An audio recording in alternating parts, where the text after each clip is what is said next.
live at the Newcastle Fieldhouse, where the Cathedral Prep Ramblers are now being introduced in front of their faithful crowd, which has made the trip some 90 miles from Erie, Pennsylvania, to hopefully watch this team advance to the PIAA Boys Quad A Western Final. Keith Neese just introduced along with Justin Isbicki. By the way, Justin Isbicki wanted us to make sure we said a very special hello to both of his grandmothers and his mother at home watching, not able to make the trip. So Justin wanted to let you know that he's thinking about you, and he's going to come up big. And Jed Ryan, someone we talked about in the pregame show, being introduced, and Shezakowski. What a big ball game he had against North Allegheny. I'll tell you, he first half had 0 points, and that's how prep kills you, because at halftime they're probably worrying about Jed and Keith Neese, and you know, saying, well, you might be able to slack off a little bit on Shezakowski. Comes out in the second half and buries 13 points, a bunch of threes, and he pretty much did North Allegheny in early in the third quarter.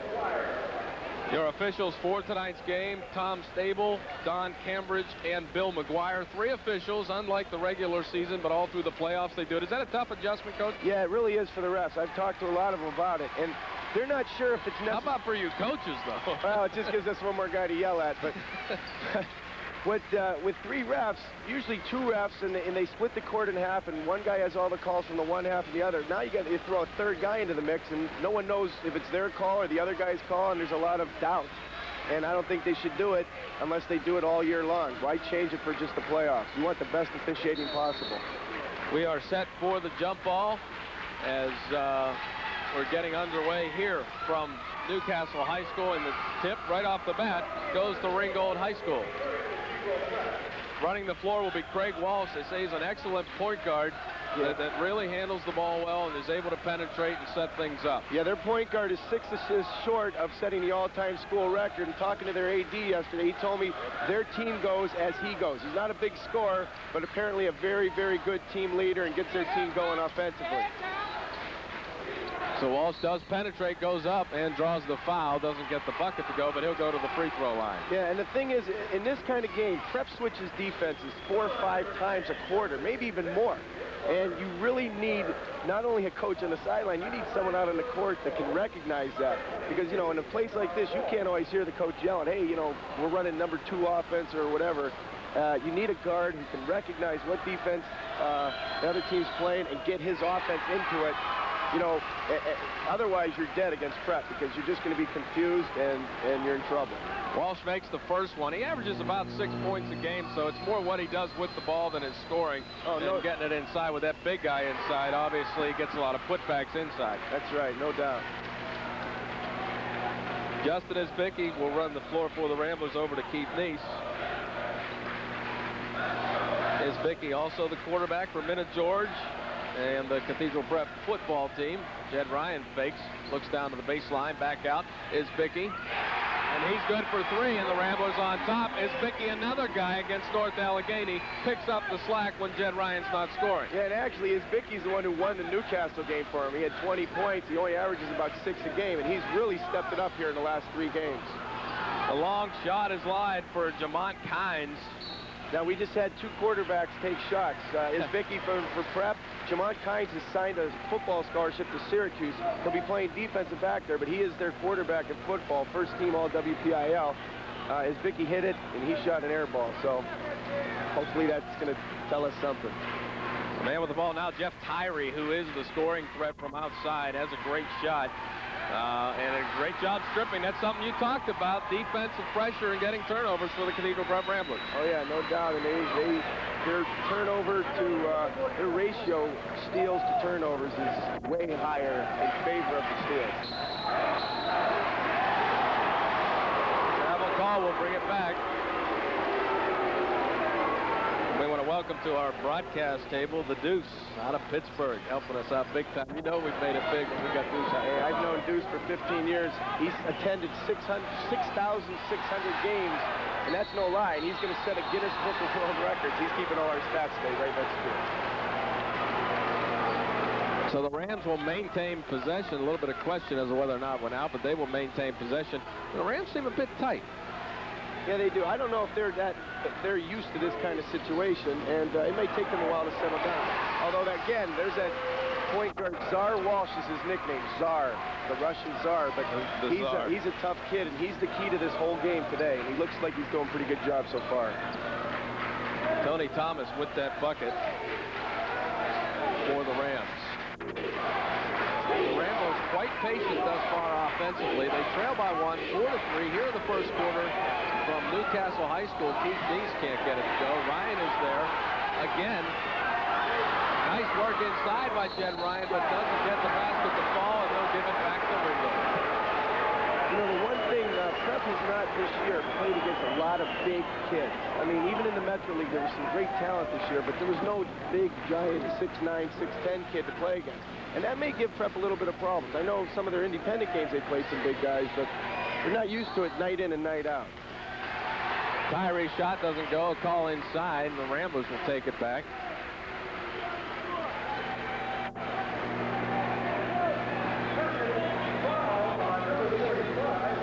And that one is going against Mike Horan, the big guy inside, who stands 6'9", and they had a 7-footer they lost just prior to the playoffs. So obviously that's hurting this team, and they have to be happy getting this far after losing a guy like that. Yeah, a kid named Tyrone Leonard, who ended up transferring to Perry. That's where he's originally from, inner city Pittsburgh. He left right after the WPIAA playoffs. Jezikowski in the corner. Back across to Izbicki. Shot for Trophy is blocked, but he gets it back. Ryan strong inside, and Jed Ryan puts it up and in. You know, Jed's going to have to do some inside scoring here tonight, too, and it looks like he's, you know, trying to assert himself inside rather than shooting threes early today. Speaking of Jed Ryan, Jed's sister Ainsley, who plays at Mercyhurst Prep, is wearing a microphone for us in the stands. Let's see if we can talk to Ainsley. Ainsley, do you hear us okay? What do you think of the game thus far? And we're not picking her up real well. We'll try and get back to Ainsley a little bit later on in the game. Back to action, 4:27 remaining in the first quarter of play. Jed Ryan in the paint again. This one doesn't go. Jed a bit tentative inside.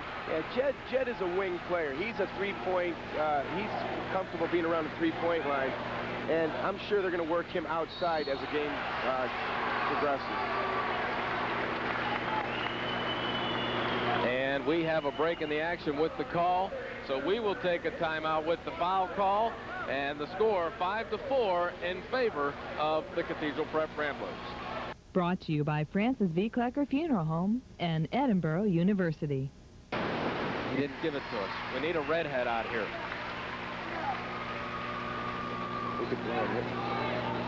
We are back. They didn't give us the television timeout as promised. We'll get to it when we can, but Justin Izbicki with the big rebound. We are tied at 5.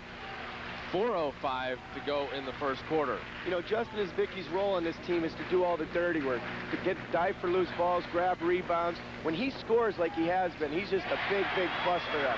And right there, he ripped down a rebound that they may have lost and then end up hitting a shot at the other end, Jezikowski, but he may have saved maybe a 4-point swing because of this hustle. So at 7-5, Ramblers with the lead. Quickly up the other end, Ringgold gets one back.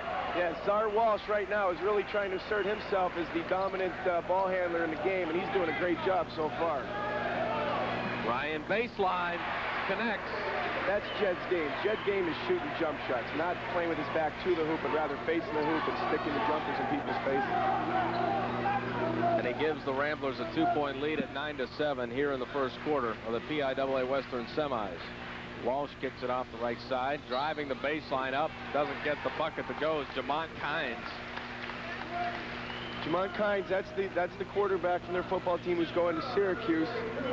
Also has been heavily recruited by a lot of Division II teams for basketball, but he is going to play football. And we do have a break in the action now, so we will take a television timeout. With 3:11 to go in the first quarter, it's 9-7, your Ramblers lead.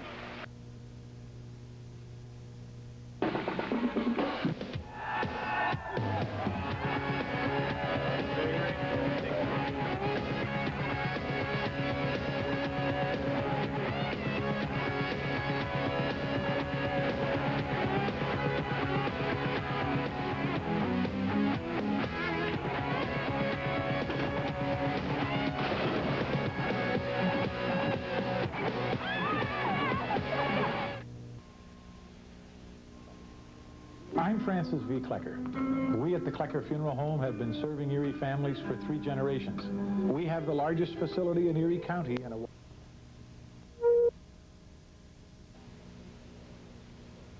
Hello, I'm Al Kramer in Kramer Motors' new showroom, where you can check Kramer's, your good friend dealer. At the line, Jamont Kynes made 1 of 2. 9-8 your score. The Ramblers with the lead here in the first quarter. 3:05 remaining. You know, Ringgold's out here playing a 1-3-1 three-quarters court press. And if you notice, Jed Ryan, who's, you know, 6'6" and one of the biggest players on the court, they have him in the backcourt. Their Jed just sees over the top of the whole defense and threads the needle to Czezikowski. Czezikowski goes to the hole strong, gets the foul. That's Jed Ryan being able to see the whole court. 6'6". It's like Larry Bird, who was such a great passer because he can see over everybody. Czezikowski from the line connects. And, you know, one of the things about the Prep Ramblers, Coach, they play such an unbelievable schedule all year long with that national schedule. It puts them in so many different gyms. Does that ultimately help with the free throw line as opposed to teams that play at the Hammermill most of the time? It sure does. They play in gyms like the Tullio Convention Center and other places around the country. This is a nice, cozy place to shoot. You got 2 walls behind each hoop, and, you know, there's no big space behind the hoop. So they've seen pretty much everything. So from an arena standpoint, I don't think they'll ever have any problems in the playoffs. Thus far from the floor, Ringgold 1 of 6, while the Ramblers are 4 of 9, and now Ringgold connects again, so they're now 2 of 7. Boy, Jamont Kynes is a real nice athlete. That was a lot of real good body control there. And like a big-time athlete going to Syracuse, and you can see why. Jeff Tyree gets called for the foul. That is the 3rd foul for Ringgold here in the first quarter. Ringgold with a real passive press. They're not really trying to make steals. They're just hoping that Prep might throw the ball away or something, get sloppy with the ball. Justin Isbicki down in the corner. Trokey drives the baseline. Baby jumper, no good. Out of bounds. And they give it to the Ramblers. Once again, I think that was a case where there's 2 refs and neither ref knew whose call it was, and I don't think either ref really had the call, but fortunately for Prep, they're giving it to the Ramblers. Chez brings it back out to Isbicki near half court. Over to Keith Neese. The Ramblers trying to be very patient. Sure, they're not getting a whole lot of pressure from Ringgold. Ringgold has a 1-3-1 three-quarter court press, but it's not real aggressive. They're just hoping Prep gets sloppy with the ball. How many teams have a guy like Czezikowski, as big as he is, that can hit the jumper like that? I don't know of anybody that I've seen this year. He's not afraid to take the 3. He's had some big games, in particular against North Allegheny. That outside shot really proved to be a difference. Yeah, right from game 1 against Clearfield this year, he came out shooting, and he's really established himself as one of the top shooters in this whole state. And there goes Walsh driving. We talked about what a player he is at point guard, and he's trying to take it upon himself to get the points on the board. And they trail the Ramblers by 1. Yeah, right now, Walsh and Jamont Kynes are the 2 players. They're the only ones doing much out there. So Neese backs off. Back to Chez, back out to Neese. Inside, Jed Ryan. And a foul call is going to go against Jamont Kynes. That hurts Ringgold, because Ringgold really right now is relying solely. Here you see Jed posting up at the foul line with his back to the hoop. He gets a little up and under fake, puts it on the floor. I know the fans behind us were calling for a walk, but it was good. It was a good move by Jed, and he got hacked on the arm. But you're going to have that when you have a bipartisan crowd like this. On every call, someone's going to be miserable. So the Ramblers now a perfect 3 of 3 from the free throw line here this afternoon with 1:12 remaining first quarter. They lead by a pair. Jed Ryan, Prep's all-time leading scorer with more than 1,900 points, is at the line. He's 1 of 1, so the Ramblers now 3 of 4. You know, some people minimize the importance of free throw shooting, but really, when any close game, especially in the playoffs, but any game, when it's a close game, it basically boils down to who makes their free throws and who doesn't. The last game, Prep made 21 in a row before they finally missed, and hopefully they can continue today. Turn around at the baseline. They say he stepped out of bounds. That's Mike Horan. You know, Mike Horan, every time he's going to get the ball down low, will definitely have someone in his face. Now, that time he got the ball in a nice position, but he had someone right there, and he had to put it on the floor, and he ended up not being aware of where he was and stepped on the baseline. They say if there's a question mark about Horan, it's his speed and mobility up and down the floor. Yeah, I talked to their AD yesterday, and he said before the season he was not even being recruited as a college basketball player, but as the season progressed, he impressed some people, and he is being recruited by some low-level Division I's, some Lehighs, Colgate, Bucknells, which are actually very good schools. The Ramblers 5 of 12 from the floor. Ringgold 3 of 8. And now Horan can't get it to go. He gets the putback, and they say that's where he gets his points, putting it back up and in, and that's just what he did as the first quarter's winding down with 14 seconds to play. We are tied at 14. The Ramblers trying to work for one more shot. 7, 6, 5. Inside is Biggie. Nice work by the Ramblers, and the shot for Trokey is good. The quarter ends. The Ramblers have the lead, 16-14.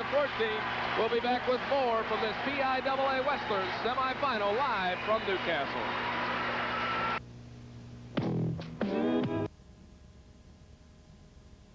Royal decree. Salad, side dish, and dessert, just $19.95 per couple. Just another reason why the Marketplace Grill is your place to chill. The Ramblers have just inbounded and now have the ball. They are up 16-14 as we begin the second quarter, and a patient Rambler team has the lead. Jed Ryan from outside can't get it to go. The rebound for Ringgold, coming down with it, Jamont Kynes. You know, that's where Jed's comfortable, and he may have missed that shot, he may miss another one, but ultimately Jed's going to start burying those threes, and that's where Prep wants him shooting from. They really don't want him playing with his back to the hoop. Outside is Walsh, three-pointer, rims out, no good. Rebound for Horan. He turns around in the paint. Ball short, and then the put back up and in for Kynes. I'll tell you right now that I'm impressed with Horan. You know, the play right before the end of the quarter, he sprinted down court and got the offensive rebound and scored, and there he just ripped down an offensive rebound. Even though he missed the shot, he kept it alive, and Jamont Kynes was able to knock it down. I like his game. I think he's a pretty nice player. And a travel violation, or he stepped out of bounds, and that's going to give it back to Ringgold. First quarter, statistically, 5 of 11 from the floor were Ringgold. From the foul line, they were 4 of 6, 0 for 2 from three-point range. The Cathedral Prep Ramblers, 5 of 11, 3 for 4 from the foul line, and 1 out of 3 from the three-point range, and again, 5-11 from the floor. Here's Horan with another offensive rebound. That's 3 possessions in a row. They've had shots that he's rebounded, and you know that Prep's got to find a way to get a body on him and box him out, because if he keeps getting offensive boards like that, you know, they're going to be hanging in this game. Just like we've seen the Ramblers the last couple of ball games, I mean, they don't lose composure. I mean, it's a tight ball game, and they still seem very calm and very much in control. Oh, yeah, they don't get rattled very easily at all. In fact, I haven't seen them get rattled at all this whole year. Chokey back out to Isbicki. Marcel's yelling for the team to be patient. They just can keep working it and working it. They're pretty much making any pass they want. It's just a matter of when they get open shots. And that was a rush shot by Keith Neese, and Marcel's not happy with that one. You've got to be a little more patient offensively and maybe make 8 or 9 passes. The long bomb is good for 3 as Jamont Kynes nails it, and that gives Ringgold the lead by 3 at 19-16 here in the second quarter. Again, Ringgold's in a soft press. They're really not trying to do a whole lot as far as steals go. They just hope Prep gets a little sloppy with the ball. Prep's handling it pretty easily right now. You know, Justin Isbicki has really taken on a new role since these playoffs. He's really started. He's really asserting himself offensively, and he's doing a nice job of scoring for him. You know, one thing I think you even pointed out in the pregame show is this team is so smart and can make things happen, and it really pays off when a guy like Isbicki knows how to run the floor, knows how to pick it up when he has to. Sure. You know, they have 5 legitimate offensive weapons, and you know, when you don't have anybody that you can leave alone, it makes it tough to defend a team like Prep. The outside shot, no good for Tyree.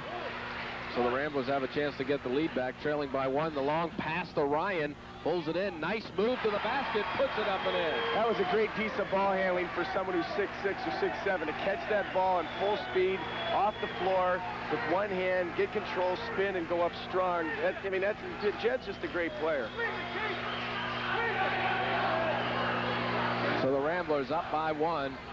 Wow. And a nice baseline move up and in for Jamont Kynes. I'll tell you, Jamont Kynes is a special athlete. He's doing all kinds of things out there that, you know, he reminds me a little bit of Roosevelt Benjamin in that he can jump and run and shoot and do everything. And Prep's played against players like that, but right now, Jamont Kynes is pretty much scoring at will. Ryan kicks it out. Neese for three, and Neese hits. Now Neese playing with a fracture in his foot. He's just a real gutsy kid. I've watched him play since he was in 6th grade at St. John's and all through his 3 years here at Prep, and he's just a real tough kid. He went on a dry spell in the District 10 playoffs where he had some trouble, but picked it up and got it going against McDowell. Sure. He's, I'll tell you cannot leave him open because he'll kill you with 3-pointers if you give him an open shot. Troke fakes, drives, and he's hammered underneath. And this is going to go against Mike Horan.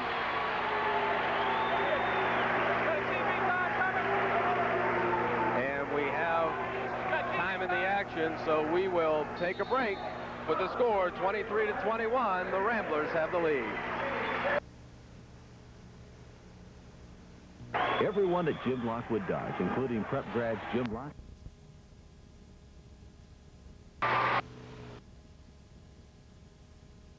Erie. They're a team of board-certified orthopedic surgeons specializing in all aspects. 23-21 the score. We are in the second quarter, 3:59 remaining until halftime.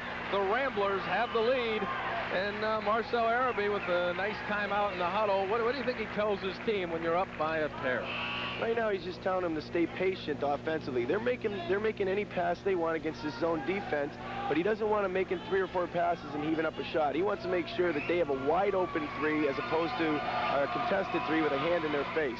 So he's just telling them to be patient and handle the ball well. And he said, you know, what he said is, fellas, we're going to go to the foul line probably a lot, and we got to make them. And so far, they're making them. John Troke is at the line, makes the first of 2, and connects again. So it is now 25-21. Really the biggest lead they've had thus far. They've been up by 3 once before, but now they're up 25-21 with just under 4 minutes. Yeah, Prep just showed like they were going to press, and then they pulled it up. I don't think Prep really wants to press this team because the point guard's a very good ball handler, and they have some real athletes on the wings. So Prep might tease them and try to show like they are going to press, but actually they're not going to press a whole lot. There's Jamont Kynes again. I mean, I don't know how many points he has at this point, but he's got to have double figures, and he's scoring at will. You know, they're going to have to really be aware of where he is on the court and not give him those easy shot opportunities. Second quarter, Ringgold is 4 of 9 from the floor. The Ramblers 3 of 5. The Ramblers 2 of 2 from the free throw line. Justin Isbicki. Patient, nice pass inside. Trokey fakes once, puts it up, and it goes. That was a tough shot because Mike Horan did not go for the fake. Trokey gave him a nice pump fake. It didn't really work, so he just went up strong and got it up over the kid's hands and scored. That's a very tough shot over a 6'9" kid. Pressure by the Ramblers.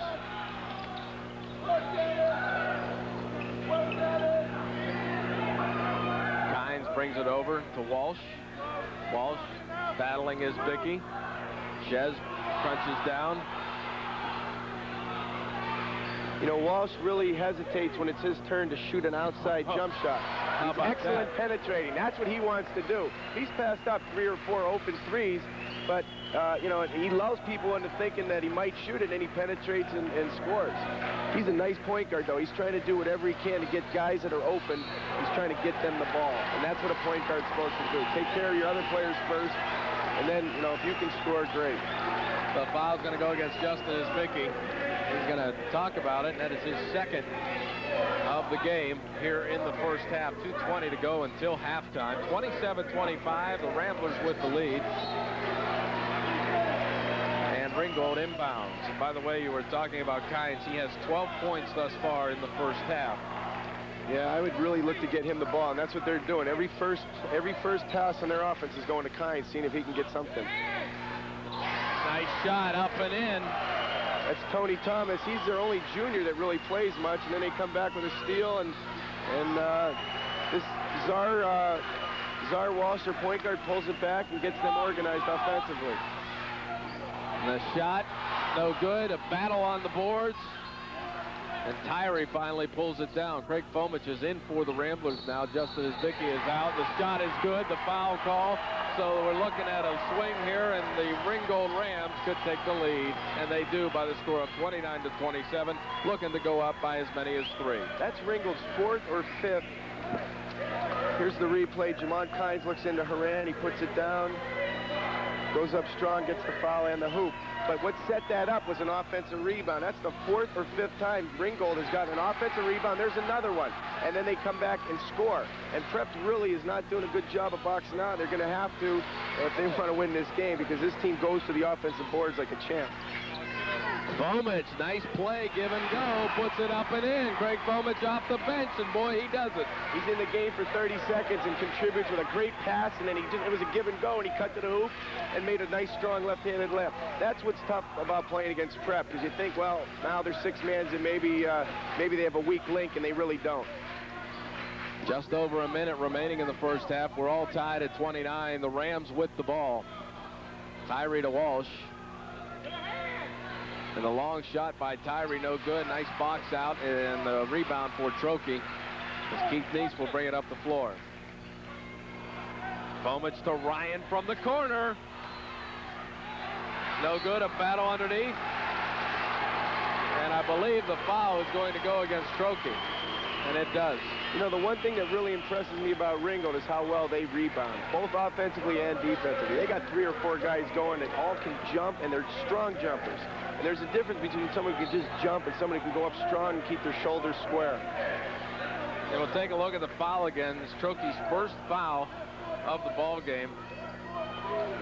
Wow. Yeah, that was probably a silly reach in. I mean, you know, there's the old saying, no harm, no foul. It didn't affect that kid at all, but when you have 3 refs and they're all hyped up, they're ready to blow their whistle at any infraction, they see a kid reach in, and you get the tweet. Just under 30 seconds, tied at 29.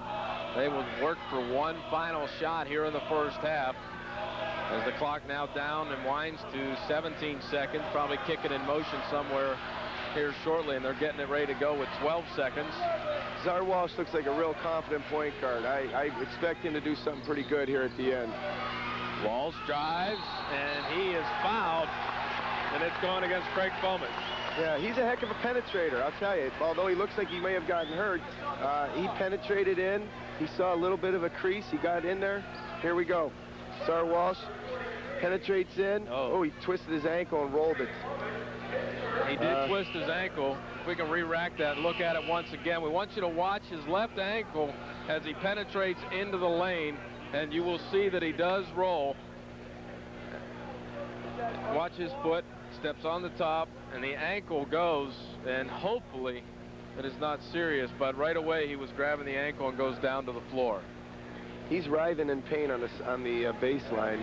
You know, you hate to see a kid get hurt like that. But he made the play he had to at the end of the quarter there. I mean, the clock is running down. He knows penetrating's his strong point. He's going to penetrate in. So he is on the floor, and with this break, we'll take a break. Our score tied at 29. We're live in Newcastle. 4 seconds to go in the first half. Stay with us. We'll be back in a moment. The Jeep Grand Cherokee continues to be the hottest selling sport utility ever. And we've got the Tri-State's best selection here at Hume's Chrysler Plymouth Dodge Jeep Eagle in Waterford. The optional 220-horse V8 has Grand Cherokee the most powerful vehicle in its class. A rugged 4x4 combined with luxury and prestige make Grand Cherokee an easy choice. Plus, see the 95 Cherokee, now with driver's side airbag standard, or the legendary Jeep Wrangler. We're only 9 miles south of Mill Creek Mall on Peach Street in Waterford. You're looking live as Czar Walsh is assisted off the floor by 2 of his teammates. And if you're Coach Pergola, what do you do now? I tell you, I don't know, because that kid's really doing a heck of a job running his team and keeping them organized. You know, when I was a senior prep back in 1980, we were in the Western quarterfinals, the same exact game as this, and we were playing Beaver Falls. They had a big-time point guard named Forrest Grant who ended up playing at Robert Morris, and with about 10 seconds to go in the first half, he twisted his ankle. We were down 6 actually at the time. He did not return to the game, and we ended up blowing him out, but that was the big difference in the game there. When that kid left the game, they didn't have anybody to handle our pressure, and we blew him out. And you know, it's almost scary that this happens with 4 seconds to go in the same game, same half, and he's very similar to Forrest Grant in that he's the key to their team. He's got every open man the ball. Andy, wasn't the foul, shouldn't it be on the player coming in? Yeah, it should. I don't know how they snuck it in here with 3 reps. Shooting the free throw, but he does. He makes 1 of 2. And I thought they fouled Walsh going to the hoop. Yeah, they did. Normally, the replacement has to shoot the free throws, but with 3 reps in here, he's just confusing things.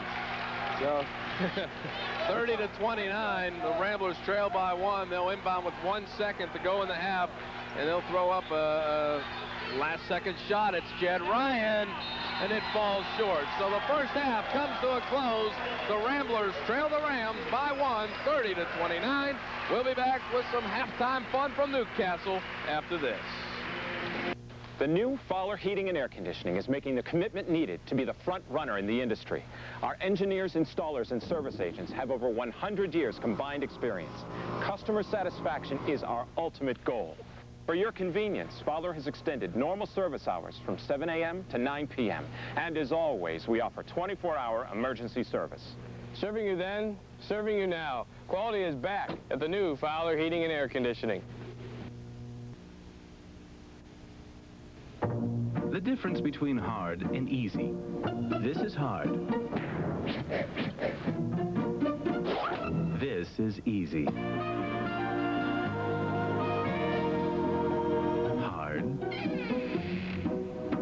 Easy. Ford compact diesel tractors. Step-through deck, accommodator seat, easy-to-reach controls. They make it easy to get your work done. Capital in Sales and Service, your Ford New Holland dealer, Route 97, Union City. Imagine a perfect world where copiers virtually never stop. Imagine Toshiba, a complete line of copiers so reliable your imagination will get carried away. Imagine Hagen Business Machines, service so responsive you may never have to wait again. Now imagine owning a Toshiba copier, and everything you've imagined may just come true. Hagen Business Machines, copiers and fax, service and reliability beyond imagination. Hagen Business Machines. We've got the best baseball and softball equipment from Rawlings, Wilson, Easton, and Louisville Slugger to make you the best. Right now, take 20% off already reduced prices on all ball gloves, bats, batter's gloves, and shoes. You won't find a larger selection or lower prices on team equipment and clothing than at your Erie sports stores. Do you want to play? Then shop Erie sports stores for the best in sports. Downtown, Liberty Plaza, and West 8th Street. Looking at the score, 30 to 29. Ringgold with a 1-point lead over the Cathedral Prep Ramblers, and joining us live here at halftime from Newcastle, the athletic director for Cathedral Prep, Ron Sertz. You watched the first half like we did. Your impressions? Everything you expected? Well, Mike, they're playing very, very well. Ringgold is doing a great job in transition. We definitely have to stop a lot of those fast break baskets, and they're also doing a great job on their offensive boards. We have to find a way to keep them off the boards, and I think if we do that and stop the fast break baskets, I think we'll be okay. Offensively, we're not shooting the ball as well as we normally do. I think we're rushing a few shots, but I think they'll settle down. Marcel will definitely make some changes this half, and I think they'll get into an offense, and if they start knocking down some shots, I think we'll do pretty well this second half. Is this not typical of what we've seen of the Ramblers last couple of ball games, though, and they never really seem to lose focus or lose control? Well, in my history with Coach Erie, he does a great job at halftime of making a lot of adjustments, going over things offensively and defensively, what the team has to do. And the kids come out and they're very focused on what their task is. And I think if they listen to him at halftime and do what they're supposed to do, we'll be okay the second half. And you watch that point guard go down like we did. That's a disappointment for anybody. And he's such a great athlete, and boy, he went down hard. Yeah, he did, and he grabbed the ankle right away and seemed like he was in a lot of pain. I hope that he's not. As much as we'd like to win the game, and we know that he's important to them, I hope he comes out this half and is able to play, because you hate to see any young athlete have an injury like that. And he got up on it, and I'm sure that at halftime the trainer's going to be looking at it, and if he can play at all, he's the type of kid that impresses me as they'll get him out on the floor. Ron Sertz, thank you for joining us at halftime. Thanks, relax, enjoy it. I know it's a close one. I'm trying. Enjoy it, because we're enjoying it. We hope you are too, and stay with us. We'll be back and take a look at some of the stats after this. Brought to you by Francis V. Klecker Funeral Home and Edinburgh University. I'm Francis V. Klecker. We at the Klecker Funeral Home have been serving Erie families for 3 generations. We have the largest facility in Erie County and a wide selection of burial or cremation plans to fit your needs. Our 4 licensed funeral directors have a commitment to helping families through a very difficult period in their lives. For a pre-arrangement consultation, call 454-0156. Klecker Funeral Home, continuing the tradition of caring for over 3 generations. If you've enjoyed the delicious home-style cooking of the Log Cabin restaurant, why not let us bring our home-cooked entrees, soups, and desserts to your next party or reception? The Log Cabin restaurant catering service will make mealtime at your next event as memorable as the event itself. Call us at 796-2945 for information on how we can help you plan a successful menu for your next party. Professional catering with home-style cooking from the Log Cabin restaurant. We're just 15 minutes south of Erie in Waterford.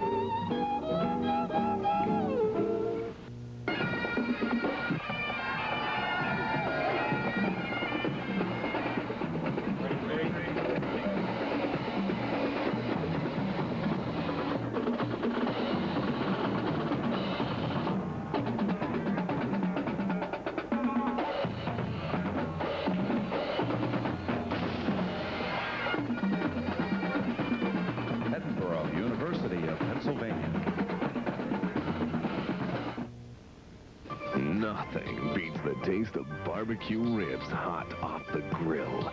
Finger-licking ribs so tender they melt right in your mouth. Patrick's Family Restaurant has award-winning ribs that are fast becoming everybody's favorite. Try a combo with shrimp or chicken. No doubt about it, the tri-state area's best-tasting barbecue baby back ribs are at Patrick's Family Restaurant. Patrick's Family Restaurant, across from Eastway Lanes on Buffalo Road.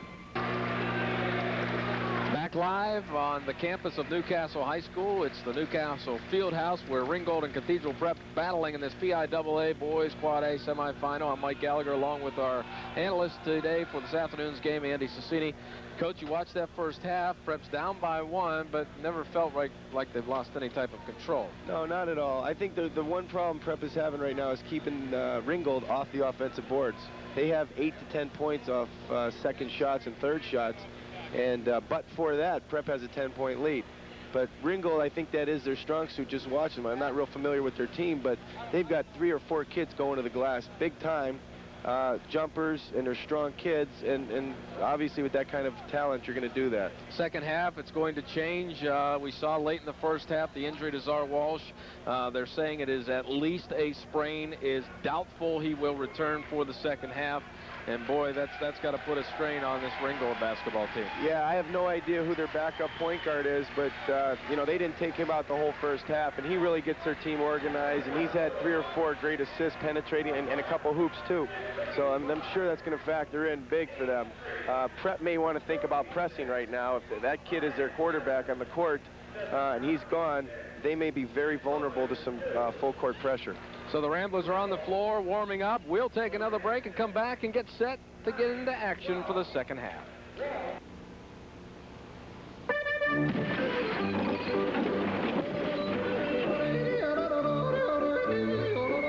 It's easier to catch TV you'll like on HBO. With HBO 2, 2 channels for the price of 1. HBO and HBO 2 have different schedules, so there are always 2 different programs to choose from. And now Cinemax has 2 channels as well. Call Erie Cablevision at 453-4553 to receive free installation. 2 channels of HBO and 2 of Cinemax. Somebody up there likes you. Everyone at Jim Lockwood Dodge, including prep grads Jim Lockwood and Mike Comiller, wish the Ramblers the best of luck in their state championship trek. At Jim Lockwood Dodge, straight out Route 20 in Girard. Janitor Supply wants to say thank you. For 40 years, Janitor Supply has provided its customers with the highest quality janitorial products available. Our customer support has always been very important to our success, and now also our growth. With the acquisition of Seneca Chemical and Supply in Seneca, Pennsylvania, we've become one of the largest sanitary supply distributors in the tri-state area. Our long-standing commitment to customer service will continue, and again, we thank you. Remember us for all your janitorial needs. Janitor Supply Company, we sell clean. Do you know what I've been thinking about all day? This new carpet really feels nice, doesn't it? I fixed your favorite meal and have your favorite wine. And the color really makes the room come alive. I've even sent the kids over to Mom's for the night. Maybe we should do the whole house like this. I'm going upstairs now. Hey, that's a great idea. We can carpet the bedroom next. Oh. Thank you. Serving Erie County for over 40 years, Tom Bauman and Sons Carpet World.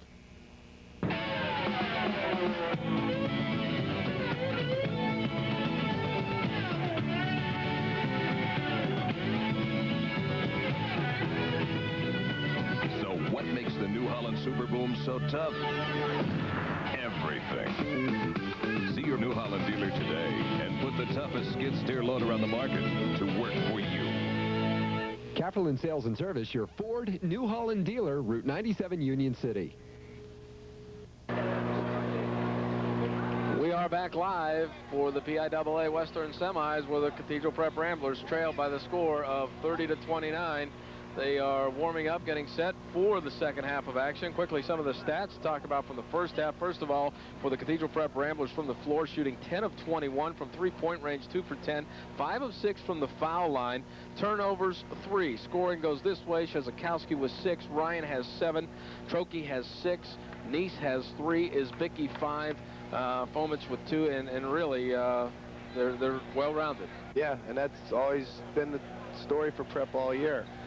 They have 5 or 6 offensive weapons, and it's all balanced, but at some point someone will probably come through even bigger in the second half and start, you know, getting high double figures. Rebounds, 11 for Prep, 21 for Ringgold. Yeah, and that certainly is the reason that the score is like it is. Yeah, and I'd be interested to know how many of those 21 are offensive. It looks like 7 offensive rebounds, which is a ton in the first half of a game, and of those 7, at least 4 resulted in baskets.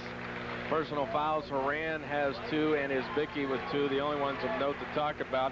Scoring for Ringgold, Mike Horan 6 points, Jamont Kynes 12, Czar Walsh 8 points, but the point guard went down with an injured ankle, still listed as questionable for the second half. If he's able to go, he will go. Tommy Thomas has 4, turnovers 3, so we're tied in turnovers. Rebounds the story thus far, and the injury to Czar Walsh. So we have a new point guard on the floor, at least to start the second half, as Matt Lusk comes out for the Ringgold Rams, and we are ready to go here in the second half. 30-29, the Ramblers trailing by 1. There's a lot of pressure on number 25's shoulders right now. We didn't even see Czar Walsh warming up, and it doesn't look like he's sitting on the bench right now. So at this point, it doesn't appear as though he'll return, but you never know. So Matt Lusk is a name you'll probably be hearing a lot of here in the second half, as Ringgold now moving left to right. They're in the dark blue, the gold trim. The Ramblers in their home white with the dark trim and the orange. Lusk works it inside with a nice pass. Doesn't look like they missed a beat on an assist there. Yeah, when talking to their AD yesterday, Lusk is their 7th man, and he said he plays quite a bit. He usually gets 8 to 10 minutes a game, so it's not like he's not used to playing, but again, he's not used to running a team in a Western quarterfinal either. So it's 32-29. Troke wasn't ready for it, but does pick it up underneath. Ryan, great move to the other side. Yeah, that was kind of a dumb foul by Lusk, because Jed had position on him. Jed's got him by about, here we go. Jed has a kid on his back, and his kid's about 10 inches shorter than Jed, and really isn't going to affect his shot. He pretty much just gives him 1 point here if Jed makes the basket. You talk about knowing where you're at in reference to the basket, and Ryan certainly knew that underneath. Oh, yeah. He went up and used the right side of the basket. As we take a look at the Ryan family, his sister Ainsley, the twins on either side. I'd say their names, but I'd probably mix them up. So we're looking at the Ryan clan who followed Jed really throughout his career. What family support system Jed has, as he told us about in the Rambler pregame show. You know, Prep has started Craig Fomich, and now they put Justin Isbicki in and took out Trokey, because they're going to go man-to-man. They're going to play their small lineup, and it looks like they're going to try and pressure Lusk, the 7th man, who's not really used to running the team at this point in the game. Ryan works the baseline. This one's knocked away, and Ringgold has it. Boy, Jamont Kynes just swatted that. He's a great athlete. There's another great move by Kynes at the other end. And he's fouled going to the basket. He'll go to the line to shoot 2. And the foul, I believe, is going against Craig Fomich, and that is his second foul of the ball game. So we're early in the second half, 6:39 remaining third quarter. I'm Mike Gallagher along with Andy Cicini. You're watching the action live here on WJET TV 24 from Newcastle High School, the site of the PIAA Boys Western Semis. We're tied at 32 again, 6:39 as we take another look at the play that has sent him to the free throw line. Very nice move, under control, goes up strong, and just didn't get the roll. But I'll tell you, that's a great foul for Prep because he misses both of them. And as we talked earlier, these games come down to foul shooting. You can pretty much throw everything else out the window. Who makes their free throw is going to win this game. A long shot, no good. Ringgold back with possession. You know, Prep's going man-to-man now, and I really am surprised if they're not going to try and pressure Lusk a little bit more than they are. I would think they try to rag him all the way up the court, maybe three-quarters court man-to-man pressure. That was Mike Horan with a nice bucket inside, 34-32. The Rams over the Ramblers here in the third quarter. Strong move underneath. Ryan can't get the putback. He's missed a couple of putbacks this afternoon. Yeah, he has. You know, the refs are letting these guys play a little bit, too, because there was some banging in there, and it's going on both ends, and they're going to let them play a little bit. That's nothing new to Jed Ryan. It seems like everybody they play seems to hammer on him inside. Three-point attempt, no good. There's a foul on Jamont Kynes. That's his second foul. They really don't want him to get in foul trouble. Here's a long rebound, and Fomich had position. Kynes is, you know, he can't afford to do too much of that because they really need him in the game with their point guard out, and he's a great player. So in case you're just joining us late in the first half, Czar Walsh, the star point guard for the Rams, went down with a twisted ankle. The report out of the locker room at halftime was that it is at least a sprain. He is still questionable for the remainder of the game as Keith Neese buries the three. You cannot give Keith Neese open jump shots. You got to have someone in his face at all times or he'll kill you.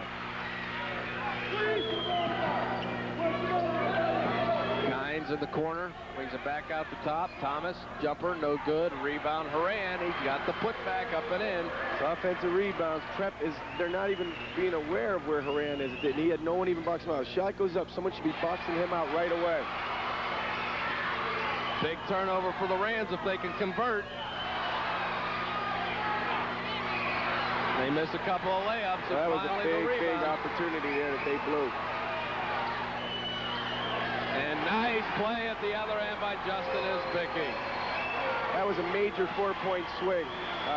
You know, it's still early in the game, but that was 2 points that Ringgold definitely should have. Prep takes advantage of a miss, comes right back down and scores. That's a sign of a good team, though, taking advantage of anything you can. Kynes long range for three, no good. Rebound, and over the back is Kynes. That'll be foul number 3 in a hurry. It's almost an identical situation as before. The kid has position on him, and Kynes is going to have to accept that and run back down and play D. That's his third foul. If he picks up a fourth here with 4:21 to go in the third quarter, Ringgold's going to be in big trouble. I mean, that's 2 dumb fouls that he should not have committed. And he's just got to accept that he's blocked out and run down court and try to do something on the defensive end. Here in the third quarter, Ringgold shooting 33% from the floor. The Ramblers are 3 of 7. And it's Neese with the ball. Neese to Ryan. Ryan pressure from Kynes. Isbicki, nice pass down to the baseline. The shot is up and in. Craig Fomich. Boy, it's a shame he has to come off the bench. Yeah, he'd start for any Metro team in Erie except for Prep. And, you know, he gets a lot of time for Prep, but he's a heck of a player. And he's a real weapon coming off the bench because he can shoot threes and handle the ball. Big turnover for the Ramblers. They are up by 3, looking to increase the lead. Isbicki long range, nice pull down, up and in. No, they're calling him with the offensive foul. You know, I don't think Mike Horan was even trying to take a charge. He just happened to be in the way. And we have a break in the action. The Ramblers by 3, 3:33 to go in the third. We'll be back after this. Brought to you by Francis V. Klecker Funeral Home and Edinburgh University.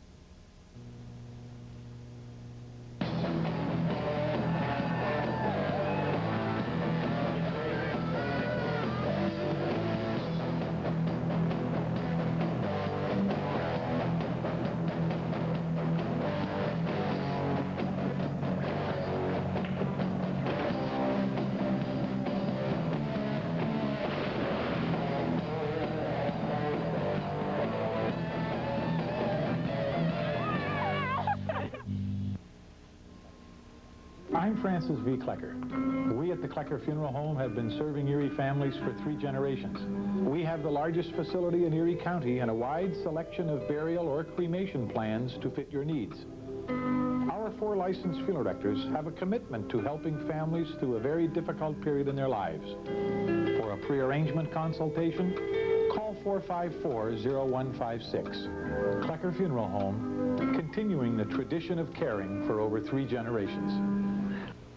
Only from the mind of Minolta. Introducing the Watchdog Copier, Minolta's revolutionary CS Pro series.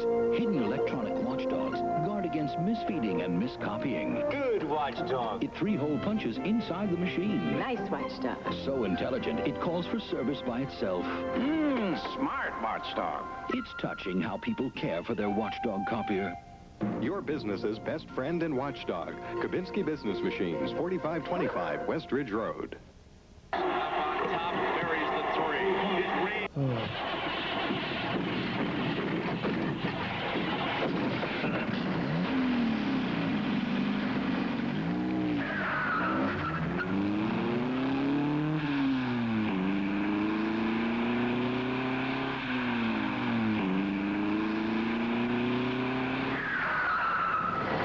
Start today for just $60 down at Nautilus Fitness and Racket Club.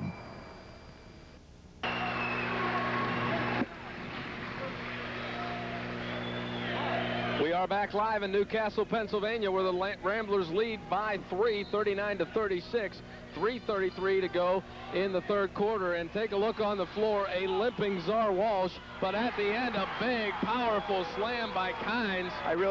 They have Jed Ryan covering Kynes, and Kynes is a Syracuse football player, Division I athlete. I just don't think Jed can run for him, or run with him stride for stride, and Kynes made one fake and took off and was wide open for a touchdown. Andy, take a look at Czar Walsh out there. He's having trouble moving, and I don't know how good a move this is for Ringgold.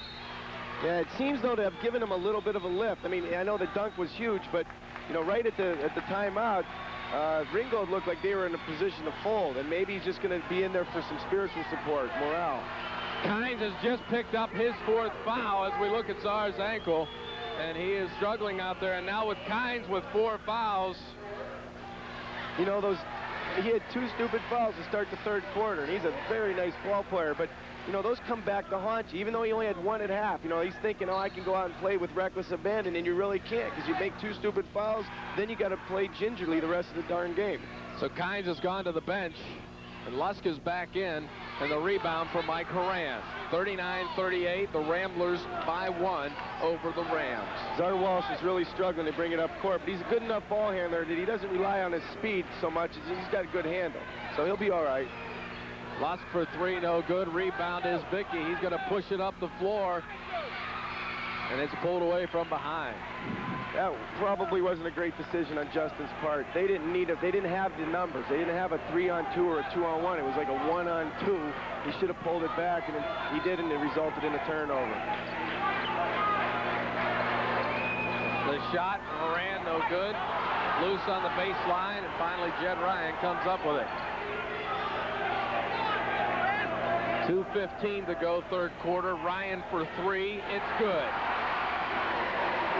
You know, whoever was the defender out at the point almost gave Jed that shot. I mean, in Erie, Jed never gets a shot that easy because everybody's like, no, he's a deadly threat. That kid kind of gave him the shot and then turned around and gave a shrug, like, how can a 6'6" kid hit that shot? Well, that's his game, shooting threes.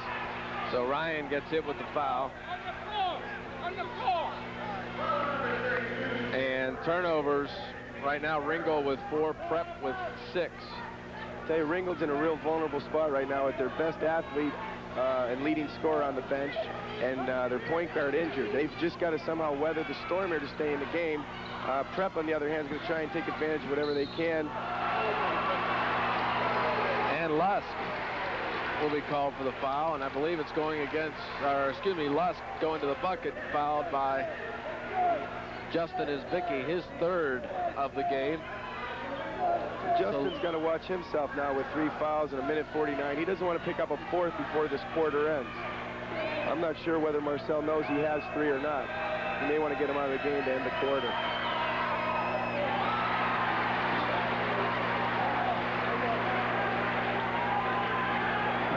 goes now, Coach. Lusk at the line, 42-38. In and out. Loose ball rebound goes to Horan, who puts it up and in. That's been Prep's Achilles heel, and that's been Ringgold's best play all night is the offensive rebound. They probably have 12 points off those already this game. He walks every time, Ref. Czezikowski from the baseline, nothing but net. You know, if you look at who scored this quarter for Prep, is Bicky hit a shot, Neese hit a shot, Jed hit a shot, Fomich hit a shot, and Czezikowski hit a shot. That's great balance. You can't leave anybody open. That negates that theory, shut down Ryan, right? That's right. It's the Ramblers by 4, 44-40, 1:11 left to go, third quarter. I'm Mike Gallagher along with Andy Cicini, live here on WJET TV 24. Offense going against Lusk. That will be his first. That will give the Ramblers the ball. That's good defense by Keith Neese. He's taking advantage of a kid who's in a tough situation going up the sideline, and Neese jumped in front of him, got position, they call a charge. It's a heads-up play by Keith. Those are the kind of plays that win games. I mean, all the shooting and everything else, when you can take the ball away from them and hopefully build your lead to 6 right here before the quarter, that's huge going into the fourth. Just under 1 minute in the third. Fomich over to Neese. Looks into the high post, back out. I think Prep's going to be real patient, work the ball around here and get a wide open shot. Jed Ryan penetrating the baseline with 40 seconds to go, but Czezikowski with the rebound gets fouled going up. He'll shoot 2. Prep was lucky there because Jed was a little bit out of control going along the baseline, and someone that was playing heads-up ball for Ringgold could have stepped in and taken a charge. You know, those are the kind of plays that win games. We just talked about Keith Neese taking charge at this end. Ringgold, you know, especially when they're playing with, you know, their best player out of the game right now has got to step in and do whatever it takes to win. Take a charge on Jed Ryan, driving out of control a little bit on the baseline. If they don't do it, Prep gets the offensive rebound and hopefully can go up 6 here. Czezikowski was 2 for 2 from the free throw line before that shot. Here's the offensive rebound by Czezikowski, goes up strong and, you know, drew the foul. The second one does go. He's now 3 of 4, and it's the Ramblers by 5. 40 seconds to go in the quarter. I would think that Ringgold would try to get one shot here, and they'd be happy to go down only 5 at the worst with all the adversity they've had to overcome at this point. So much for knowing what you're talking about, because the kid just took it right to the hole and picks up a foul, which, you know, if he makes the free throws, it's a great play. If he doesn't, it's a bad play. Because now Prep has an opportunity maybe to score again. The foul going against Martin, who comes out of the game. Oh, and it's going to be they said it was before the shot, so they're going to inbound it here. 31 seconds, the long pass. Now over to Lusk. And it's thrown away with 24 seconds, so the Ramblers have yet another chance to push it to 7 or 8. Yeah, I think Ringgold's playing dumb right now down the stretch here in the third quarter. They should have held that ball for one shot. Prep wasn't even pressuring them, and now Prep can go up 8 or 7, depending on what kind of shot they hit. And you can bet they're going to get a good shot here in the last 15 seconds. 12 seconds remaining in the quarter. Working for the last shot, 7 seconds. Ryan wants to penetrate, kicks it out. The shot off the rim, no good. The ball is loose. Long attempt by Ringgold. It falls short. Our score after 3 quarters of play, 45-40. The Ramblers have the lead in this PIAA West semifinal game. Stay with us. We're back with quarter number 4 after this. Once upon a time in a land called Mill Creek, there came to be a wondrous mall. It set aside a special place for truly extraordinary gifts. By royal decree, this place was called the Bazaar Court, and soon there sprung forth 10 magical shops filled with countless enchanting treasures, sure to fill the wishes of loved ones far and wide. See what treasures are awaiting you when you visit the Bazaar Court on your next journey to the mall in the kingdom of Mill Creek. You can't see it now, but the air conditioner in this home was wasting energy and money. Luckily, this homeowner had an air conditioning clean and check from the new Fowler Heating and Air Conditioning. Fowler adjusted the thermostat, checked the refrigerant in the condensing unit, and performed important safety checks. A few minor repairs later, and this air conditioner is performing at peak efficiency, the way it was supposed to run. See what the Fowler 25-point air conditioning clean and check can do for you. Give us a call today. Quality is back at the new Fowler Heating and Air Conditioning. Sportsman, Erie Sports Store's hunting and fishing tabloid is here, and just in time for trout and turkey season. Take advantage of unprecedented savings like Bottom Line's Fishin' Buddy 2, sale priced at $164.98. Lynch's World Champion Box Call, now only $16.98. Compare our prices. You'll see Erie Sports Store's got the best. Get your free tabloid today at any Erie Sports Store location. Erie Sports Store. Yeah, get the camera guy in there, too.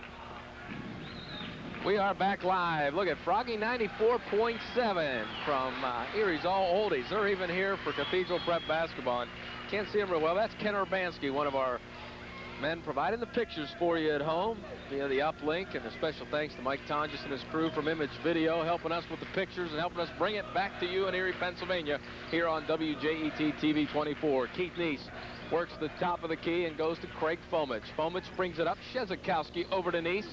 And the Ramblers look like they are in that zone as Shezakowski goes up and gets fouled. He will go to the line and shoot two. He's already 3 of 4 from the free throw line, and they are telling Horan, hey, cool it, pal.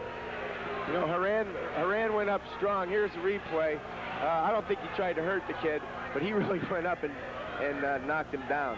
He got ball, but he killed him with his right side of his body, and he's got a big one at that. Andy, we've seen this against North Allegheny. We've seen it in the past. Teams get frustrated with the Ramblers in the fourth quarter, and they start getting overly aggressive. Well, you know, Prep came out and made about 9 passes before they even really looked to get a shot. They just got movement, and they get Ringgold a little bit out of sync defensively, and then they pounded down low to Czezakowski, and he's wide open, and the kid had to come over and foul him. You know, the thing is, at the end of the third quarter, we're talking about Czar Walsh, their point guard. A good point guard makes good decisions at the end of the third quarter, and he's out of the game. Now that's knocking the other kid who's replacing him, but I really think if Czar Walsh was healthy, that third quarter would have ended differently for Ringgold. It'd be a closer game right now. So it's the Rams by 7. 7:23 remaining in the game. The Ramblers hoping to advance to the Western Final. And we have a foul call underneath, and I believe it's going against Trokey. You know, it just seems like the intensity was turned up big time between the third and the fourth quarter. Prep came out, really ran their offense. Here's the replay. Czar Walsh with the ball, and he's limping. He's playing hard. He's a gutsy kid. Passes the ball to the corner. And then, you know, Trokey is just defending the guy posting up, and it's, you know, kind of a patsy call, but whatever, they're calling it. Nice play by Shezakowski to pull that one down. Yeah, they can't keep calling little sissy fouls like that, and Prep just banged them the same way and got the ball back. So, Prep's not going to change the way they're playing, I don't think. Shezakowski for 3. It's good. Very similar to North Allegheny. Quiet first half for Chez. And he comes out here and buries a couple big shots to start the fourth quarter and a 10-point lead. We have a timeout on the floor. Stay with us. We're back with more. It's the Ramblers by 10.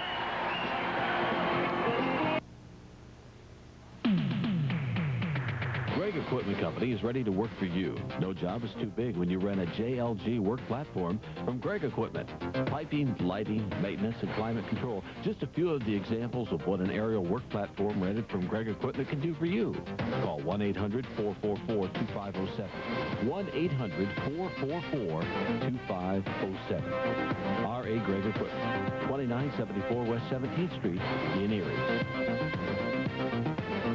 Today's office copiers, they sort and staple, enlarge and reduce. But when it comes to buying copiers, 2 things matter most: superior quality and outstanding service. Toshiba quality, because quality means perfect copies. And Hagen Business Machine Service, because outstanding service means quality you can rely on. Toshiba quality, backed by Hagen Business Machine Service. Award-winning copiers you can count on, today and every day.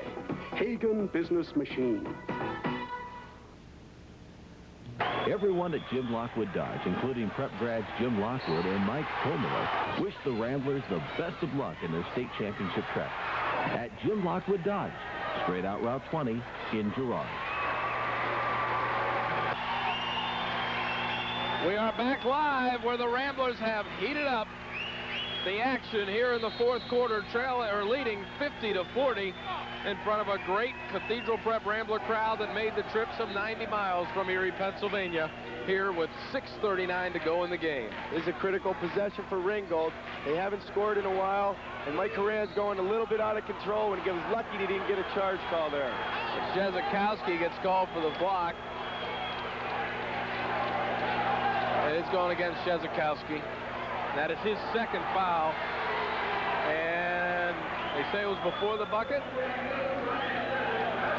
You know what's interesting is all I had heard about this big kid Mike Horan before today's game was that he was soft and he was a little passive. I'll tell you, I think he's the most aggressive player out there for Ringgold. I mean, he had the big foul on Jezikowski to start the fourth, trying to assert himself and saying, hey, you're going up underneath, you're going to get hammered. Then he took it to the hole hard. A little bit out of control, but he got the foul. So in the bonus, he's shooting 1 and 1. And his first one goes. And these are huge free throws. If they don't score down here, if Prep comes and hits a 2 or 3, you might count the game out of reach. I like this Horan. I think he can play in college. A reminder, immediately following the game, we will join the ABC Pro Bowlers Tour live here on TV 24, so stay tuned here. We will get you that action, and we'll have a complete recap of this game coming up on Action Sports on Action News at 6 o'clock tonight here on TV 24. I'm Mike Gallagher along with Andy Cicini. We've got Deuce keeping stats and the Ramblers with an 8-point lead. It doesn't get much better than this, and hopefully it can continue for the Ramblers. Jezikowski from outside off the rim, no good. Nice rebound for Czar Walsh, and you gotta like this kid. He's got guts. Yeah, he does. He's all taped up underneath those black socks, and he's gimping around, but he's showing some heart, and he's gonna give them stability, if nothing else, and some confidence. And the Ringgold athletes with some premier talent to measure up to, including the likes of Joe Montana, Chris Zolak, the quarterback at New England. And there they get another 2 points. They are trailing by 6, 50-44. There's a big steal. And Kyrie puts it up and in, and just like that, it's back to a 4-point ball game. I'll tell you, Mike Horan's the big difference. He got him going here to start the quarter. Look at him. He's a 6'9" kid who supposedly their passive kid on the court is yelling at the crowd and getting them going. And he's a player, and he got everybody else in their team fired up, and now they're right back in the game. When they were on the verge, literally, of being blown out here. So the Ramblers take a timeout. We will as well. It's a ball game. Don't go away. 50-46. The Ramblers with the lead. I'm Francis V. Klecker. We at the Klecker Funeral Home have been serving Erie families for 3 generations. We have the largest facility in Erie County and a wide selection of burial or cremation plans to fit your needs. Our 4 licensed funeral directors have a commitment to helping families through a very difficult period in their lives. For a pre-arrangement consultation, call 454-0156. Klecker Funeral Home, continuing the tradition of caring for over 3 generations.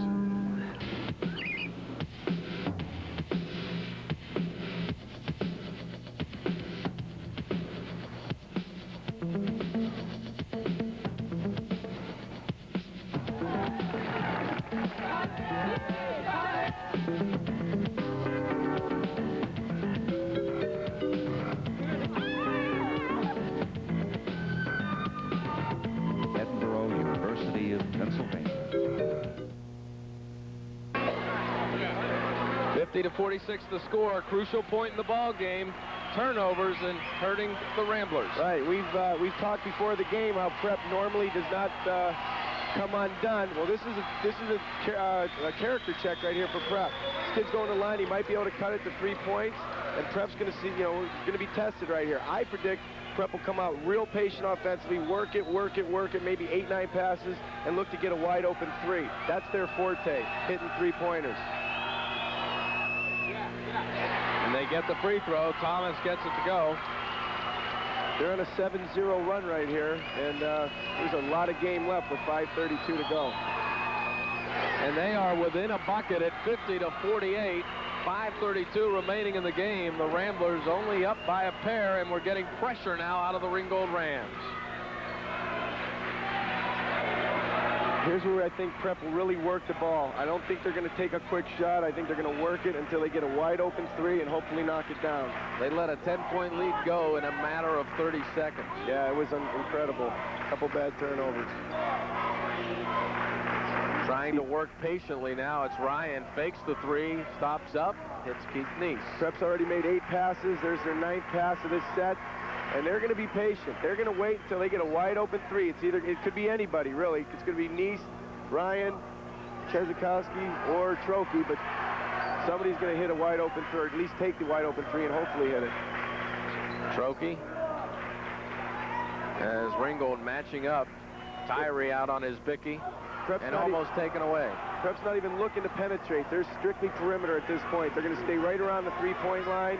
And hopefully Ringgold's going to have a breakdown defensively. Someone's going to be wide open for the open three.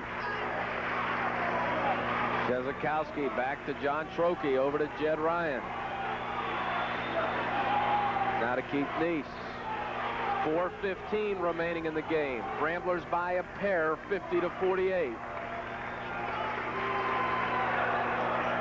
Keith Neese. Over to Trokey, back to Neese. At some point, Prep, they're going to hold the ball here, but at some point, Prep is going to have to look to hit an open shot. And I'm not saying they have to do it right away here, but sometimes you get so lulled into a passing game that you fall asleep and you take away all your momentum. Ringgold's doing a nice job of trying not to get suckered in anything stupid. They're just playing real passive defense because they know Prep's really not trying to penetrate to the hoop at all. And traveling the call, and there you called it, Andy. Yeah, it's good holding the ball sometimes. When you hold it for 2 minutes like that, sometimes you just get a little careless and sloppy. I mean, that happens at any level, NCAA, NBA, or whatever. Here's Jed trying to penetrate. Now his foot slips out from underneath him. There's a loose ball. He still gets control of it, but they end up calling a walk. So Ringgold with the ball, checking the point leaders. Horan has 13, Jed Ryan 13. Chezikowski leads all with 14. In turnovers, the Ramblers with 9, while 6 for Ringgold, and we expected that to be the other way around. Jamon Kynes really has to be aware of what he's doing out there. So he takes a fadeaway jumper, which is a very smart shot. He's not going to get a charge. And, I was just going to say he's got to watch it. He doesn't penetrate to the hoop and get a cheap charge call. So he took a real nice fadeaway jumper and buried it. And that's a smart play because he's not going to get, there's no way he's going to get an offensive foul shooting that kind of shot. So Kynes with the fadeaway ties the game at 50 with 3:05 to go. Kynes now the leader with 18 points in the game. And Horan has 15. So Kynes with that bucket, now with 18, and we're tied at 50, 2:58 to go. We have got one heck of a ball game for you here on TV 24. It's the PIAA Boys Western Semifinals. The winner will advance to the Western Final Championship game against either Butler or Bradford. Jed Ryan. Be interesting to see what Prep does offensively, whether they're going to hold it again or if they're going to look to get a shot now. The last time they held it for 2 minutes, but then had a costly turnover and led to a tie game. Ryan to Neese. Looking for a breakdown to get the open shot, and the Ramblers will take a timeout with 2:34 left in the game. We're tied at 50. Don't touch that dial. We'll be back after this.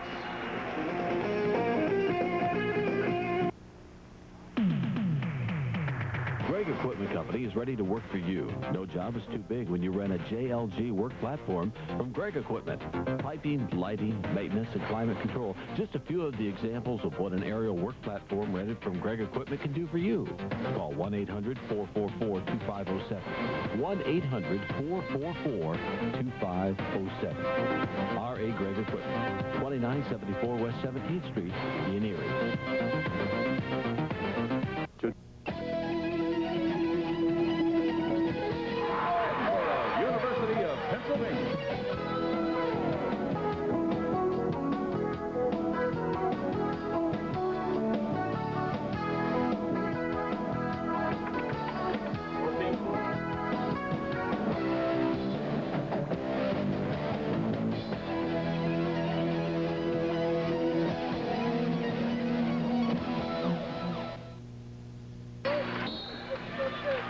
Marcel Araby breaks the huddle. The game tied at 50, 2:34 left to go between the Ramblers and Ringgold here in the Western Semis. And what a game it has turned into. The Ramblers at one point in the fourth quarter, in case you're just tuning in, were up by as many as 10, but in less than a minute, they knocked that down to 2, and now it is tied at 50. Big possession here for Prep, obviously. It'll be interesting to see what they do. I don't think they're going to go to their delay game. I think they're going to be aggressive now and really look to get a shot. There's a back pick for Chezikowski. Jed out at the top. They're looking for a shot now. They're a lot more aggressive looking to score here. They're going to take a shot at some point soon. Troke fakes, brings it around top of the key over to Chezikowski, who fakes the shot. Neese fakes it. Ryan thought about it. No, Ringgold's playing them smart. They're not playing them overly aggressive and giving up any penetration. Ryan, shot no good. 1:54 to go, tied at 50. Ringgold with the ball. That's a good shot for Prep. I mean, Jed has made a ton of those in his career, and that's a good shot. I mean, that was right in and out. Somebody better come up and help Horan out, because that's not where you want the ball with 6'9" guy 30 feet from the hoop. Horan with 15 rebounds on the night, 15 points. Not a bad effort. And Tyree gives Ringgold the lead at 52 to 50 with 1:22 remaining in the game. That was a great pass by Horan underneath. Everyone collapsed on him, and he dumped it underhand to the number 13 who scores. As Vicky gets at the ball and he's fouled, he'll go for the point play, looking to give the Ramblers the lead by 1. Hey, Justice Vicky's been clutch ever since they said the word playoff. And he got hammered by this kid. Here it is on the replay. Nice pass by Trokey, fronting it up. Is Vicky just going strong? He gets hammered by the 6'9" kid, somehow is strong enough to get it up to the hoop and gets the and one. That's a big, huge play. So free Justin is Vicky. Free throws important as well, but just to tie the game up, that's a big moral boost for Prep, who hasn't scored in about 6 minutes. It doesn't go, but we're tied at 52. Just over a minute left in the game. Ringgold with the ball. And with that, Ringgold takes a timeout, so we will as well. 1:06 left to go in the game. We are tied at 52. We'll be back after this.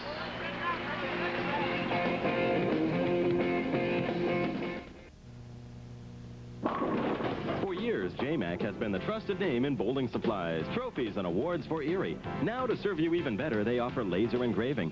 Reproduce your line art drawings on wood, glass, plastic, or nearly any other surface. Have your wedding invitation preserved in beautiful tinted glass when you stop in to have your toasting glasses engraved. JMac can also reproduce corporate or school emblems for incentive gifts and fundraisers. The possibilities are only limited by the imagination. 1218 East 38th. JMac, more than just bowling supplies. The Rambler faithful crowd on hand here at Newcastle High School in the field house, tied at 52, and getting a little rowdy as the Ramblers trying to get it going. They are tied again, 52-52, 1:06 left to go in the game, and certainly a crucial point in the ball game. And Marcel Araby is now just breaking the huddle, and what do you think he tells the team? I think he says no matter what, when a shot goes up, you put a body or two on Mike Horan, because he's been a force tonight inside. And they don't want to give up any offensive rebounds for another putback. The other thing is they got to watch Jamont Kynes, because he's been quiet. He's been out of the game, but he hit the big shot to tie it. And they've got to also watch him on the offensive boards. They can't be so concerned with Horan that they're not going to box out Jamont Kynes. Offensively, I really look for Ringgold to be patient if they can against his pressure and try to pound it down low into Horan. 58 seconds. Tyree over to Kynes. They're in the four corners. They're going to look like they're going to work for a shot. The ball is loose. As Vicky picks it up, gives it to Ryan. Ryan drives, doesn't go. Rebound Horan, and he is fouled. And that is his 16th rebound of the game. And a missed layup hopefully will not cost the Ramblers this ball game. Yeah, that's a big play. There's plenty of time left. And as we said earlier in the game, it's going to come down to free throws. Here's the replay. Jed, it didn't look like there was much contact. The kid defended it pretty well, and Jed tried to duck underneath and missed it. And, it was a reach and foul. I think it was a good call. But regardless, this game is coming down to free throws. Now, Justin missed a free throw earlier. That's only 1 point. This Horan kid's at the line shooting 101. Huge shots. He misses them. Prep has the advantage. He makes them. Prep's at the disadvantage. And he makes the first. 53-52. You know, Ringgold. This kid has shown me a lot. You know, he has 17 points, 16 rebounds, and he's just been a real motivator for this team. When they were down 10, he's the one who kept them in the game. Now he makes 2 free throws with ice in his veins with 40 seconds left for the chance to advance to the Western Finals. 36 seconds, the Ramblers trailing by 2. Here in the Western semis, Keith Neese to Isbicki, 28 seconds. Now to Ryan. Prep will be patient. They don't want to just come and fling up a shot. And Ryan is fouled by Thomas. Wow. Becomes a free throw shooting contest in these close games. And hopefully Jed will knock both of them down. And that is Thomas's third Jed, foul. 6'6" kid, penetrating on a real quick, athletic 6'3" kid. That's a good call. He tripped him. There's no doubt about it. Now, how many 6'6" kids do you see handling the ball at the top of the key and spinning with 22 seconds to go in the Western quarterfinal? Not too many. He connects. That's a huge free throw. This is the big one. They're both big. But like we said, it comes to a free throw shooting contest. Ryan's coach from the University of Penn is in attendance here this afternoon. As the second shot is no good, it's the Ramblers trailing 54-53. They've got to do something. And Czar is fouled. Actually, that was a good foul for Prep, because if Keith Neese isn't able to make that foul, Ringgold runs probably another 8 to 10 seconds off the clock. Now, here's Keith Neese reaches in. Really didn't look like he fouled him, but they called the foul, and that's actually going to help Prep out more, because if he doesn't get that foul called, Ringgold is absolutely able to hold the ball maybe down to 4 or 5 seconds. That may be the best play of the night for Prep. Hopefully this kid misses the free throws. Andy, now let's look at scenarios. They convert on both, going for the 3. Oh, yeah. You got to go for the 3. I'm sure Prep has a couple plays set up for last-second three-point shots. Who do you go to tonight? Well, this afternoon. You know, I don't know. Usually when you have a play at the end of the game, it's set up for 1 or 2 guys. Prep, on the other hand, has 4 or 5, actually 4 real solid three-point shooters. So any of those 4 could take it. I'm saying, though, you know, I got Jed Ryan on my team, and Jed's right next to me. I don't want to talk too loud, but I got Jed Ryan on my team. I'm going to look for Jed to take the 3. If not Jed, probably Keith Neese, and send all my other big guys to the boards. Hopefully you can get a tip in, or you know, something bizarre happening if you do miss the 3. But we're not even in that situation yet. It's only a 1-point game at this point, and there's so many things can happen here. We could speculate 35 different situations. So it's 54-53. You're looking at Marcel Araby in the huddle as the Ramblers trail by 1, 15 seconds to go in the game. Going to the line will be Czar Walsh. And whatever you say about this young man, he is all heart. Yeah, I'll tell you, you got 2 kids out there. Keith Neese playing with a broken foot or a stress fracture in the foot. This kid playing with a sprained ankle. And you know, that's why their teams are here. Tough, gutsy kids, good players. It's a great situation. Czar Walsh, no good. Rebound Ramblers. And a foul. You know, sometimes people say that that'd be a real dumb foul. You know, John Wooden, coach of UCLA, in that situation, he always told his teams, if we miss a free throw in that situation, I want you to foul, because he had Kareem Abdul-Jabbar, Lou Alcindor, he had Bill Walton. He wanted to control the end of the game. He wanted the shot at the end of the game. He didn't want to get beat by a shot at the end of the game. That may turn out well. Chezikowski makes both. Then they're only down 1, and they have the shot at the end to win the game rather than getting beat by a shot at the buzzer. Kynes is gone with 5 fouls. He finished the game with 18 points. Yeah, he really wasn't much of a factor in the second half because of the foul situation. Chezikowski comes up huge as he ties the game at 54. Now, this is a big shot because this puts all the pressure on Ringgold. If Chezikowski misses, Ringgold, at worst, hopefully for them, has a tie. If he makes it, now the pressure's on. They got to bury his shot. Chezikowski buries it. It's the Ramblers by 1. And like you pointed out, they'll have destiny in their own hands. 15 seconds, 55-54. Here live on TV 24. The clock is moving. The Ramblers with a 1-point lead, and Ringgold takes a timeout. I tell you, Chezikowski, what a tough kid. And we will take a quick break and be back with this exciting finish. Stay tuned.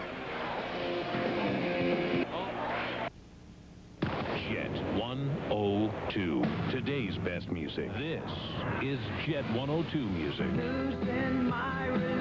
This is Jet 102 music. This is Jet 102 music. This is Jet 102 music. Martin and Warble in the morning. Today's best music. Jet 102. There you see the score, 55-54, live from the Newcastle Fieldhouse. The Ramblers and Ringgold battling in the PIAA West semifinals. 9 seconds left on the clock. Ringgold will have the ball. They took a timeout once they crossed half court. And if you're a basketball fan, you love these kind of finishes. But if you're a Rambler fan, you're sweating. That's right. You know, there's a lot of debate as to what you do. Sometimes coaches don't call timeout because there's a lot of confusion at that point, and you push the ball up court, and, you know, someone doesn't pick up a man. Now, Prep's able to set up in a good, solid defense. I would say Ringgold's going to look to get a quick shot, you know, within about 4 or 5 seconds, and hopefully if they miss for them, they're going to have Horan and whoever else crashing the offensive boards to try and put it back. I don't see them waiting and taking a very last shot at the buzzer. Tyrone takes another timeout. Not a bad call. Well, you know, the thing is, I never like to call timeout with like 5 to 10 seconds to go in a game. The reason being, you can let Prep set up defensively like they just did. They may not get the ball in bounds here. Whereas if they had just pushed it up court right after Shezakowski makes his second free throw, maybe the wrong matchup, maybe Keith Neese ends up on Mike Horan, they can dump it down low in all the confusion and score. I don't like calling, I like playing chaotic offensively in the last 15 seconds. I don't like to let the defense set up. 55-54, 9 seconds to go. Ringgold will inbound the ball. Marcel Arabi is in the huddle with his team. And I tell you, we featured him in the pregame show and talked about his passion for the game. It never shows more than it does in a situation like this. Oh, no, Marcel is into this game like you read about. He's sweating as if... Just watch him. I mean, we're looking at him in the huddle. Okay, yeah, here we go on the monitor. And he is just something. He's at work.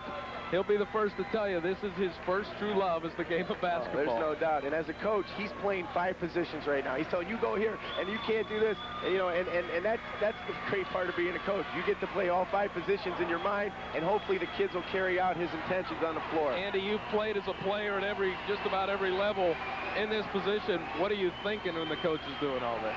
Are you listening? Sometimes you are, and I remember sometimes being in big games and almost blanking out thinking, what am I going to do? And I don't even listen to the coach. So, you know, sometimes, whatever. Sometimes kids just don't even pay attention. We'll see.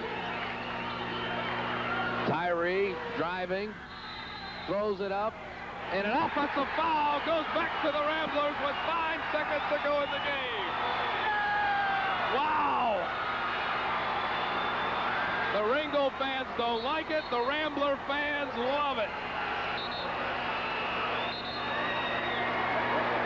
Here's the replay, Mike. Tyree going hard on the baseline. There really wasn't much contact, but we're watching at a slowed down pace as well. And the ref right on the scene may have appeared as though there was contact. It's a great play, though, for Prep. So they take a timeout, the Ramblers do, with 5 seconds left to go, 55-54. A reminder, at the conclusion of the game, we'll be joining the ABC Pro Bowlers Tour here on TV 24, so do stay tuned for that.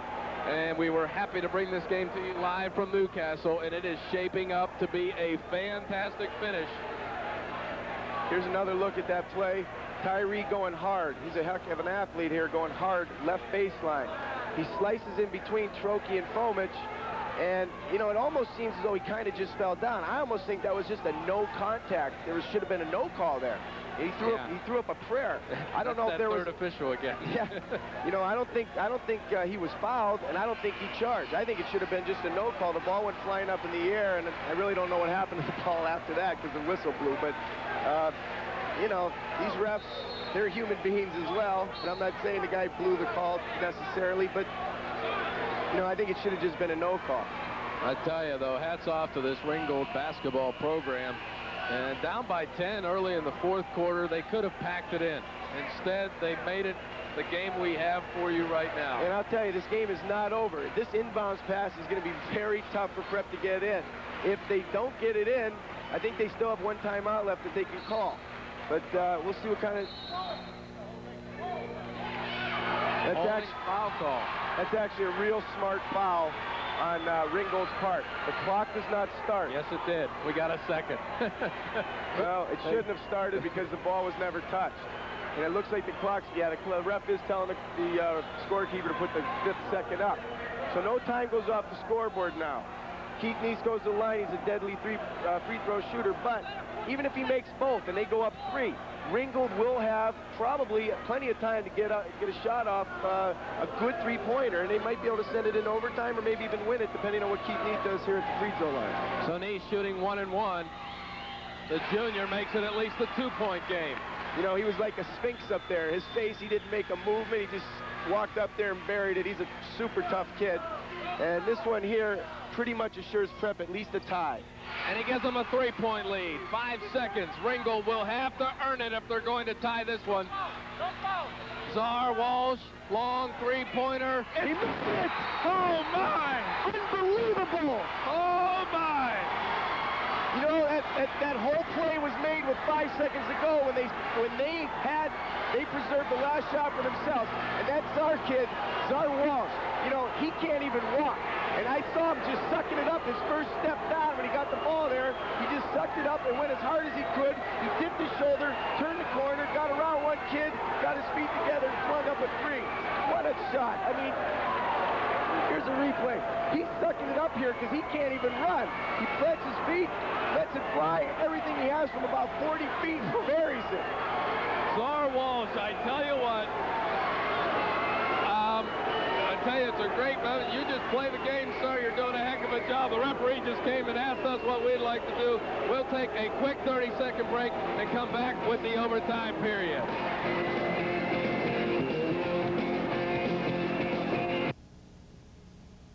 Hi, this is Gary London, host of the new morning show here on Froggy 94.7. Come on. Let me take you down to the Froggy Gold Vault to find more of your favorite oldies. You know, the ones you haven't heard in a while. Hey, like this one.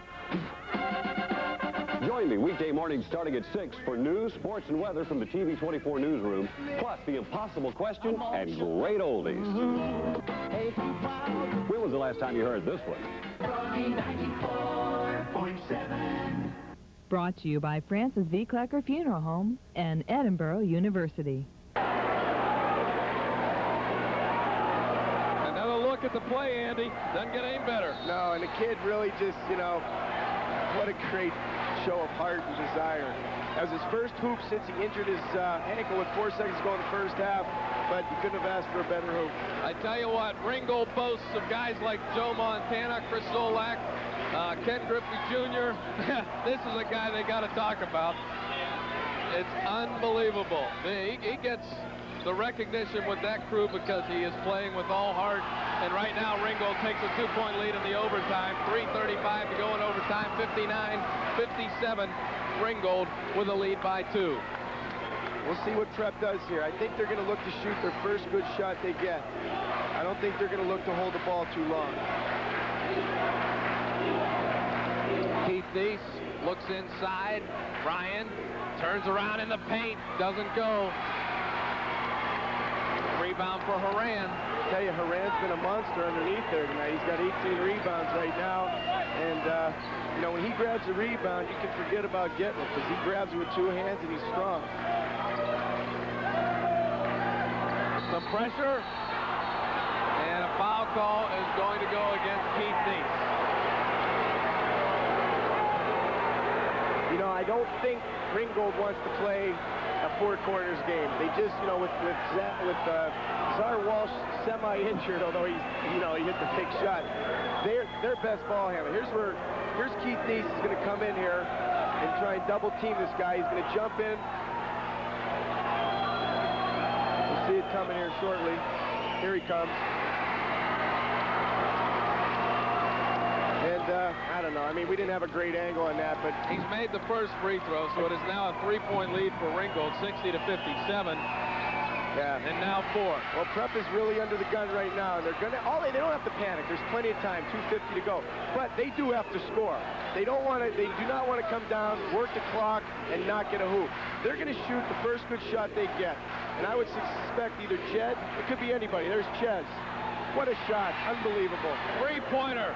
Jezikowski. This team does not get rattled, and now they only trail by 1. Not at all. 33 to go. And the pressure falls on Ringgold because they're only up 1, because they know if they don't score here, they could go down the next possession. Lusk tries penetrating. And now Nice is going to get hit again, and it is his 4th foul of the ball game. Well, you know, Prep's playing aggressive, and I like that. You know, in this tight, this big of a moment in a game, you know, most kids are not tremendous ball handlers. And here's where Keith Nice. Now, they turn him, he spins, and Keith Nice comes down to try and double team this right here. Now, you know, he may have run into the kid, but I like pressuring people in this kind of situation if you can. This kid, there's a lot of pressure on him to make some free throws, and he clanked it off the rim. Loose ball. Ringgold maintains possession.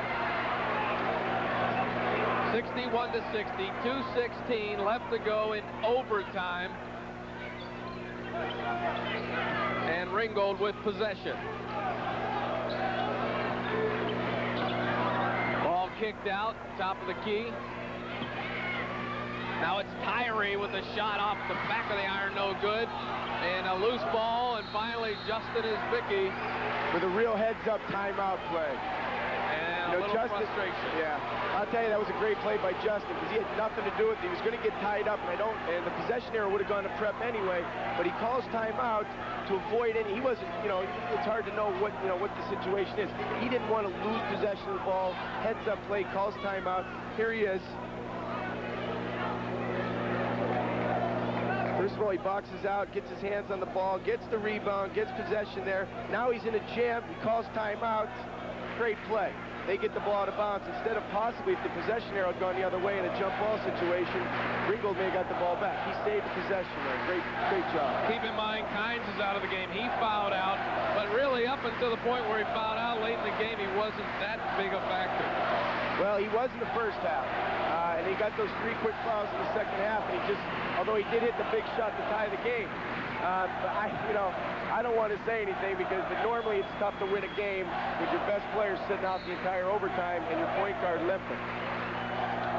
But again, it's going to come down to free throws, because you can bet there's going to be several free throws shot here in the last minute 58, and whoever makes them is going to win it. 61 to 60. The Ramblers trail by 1.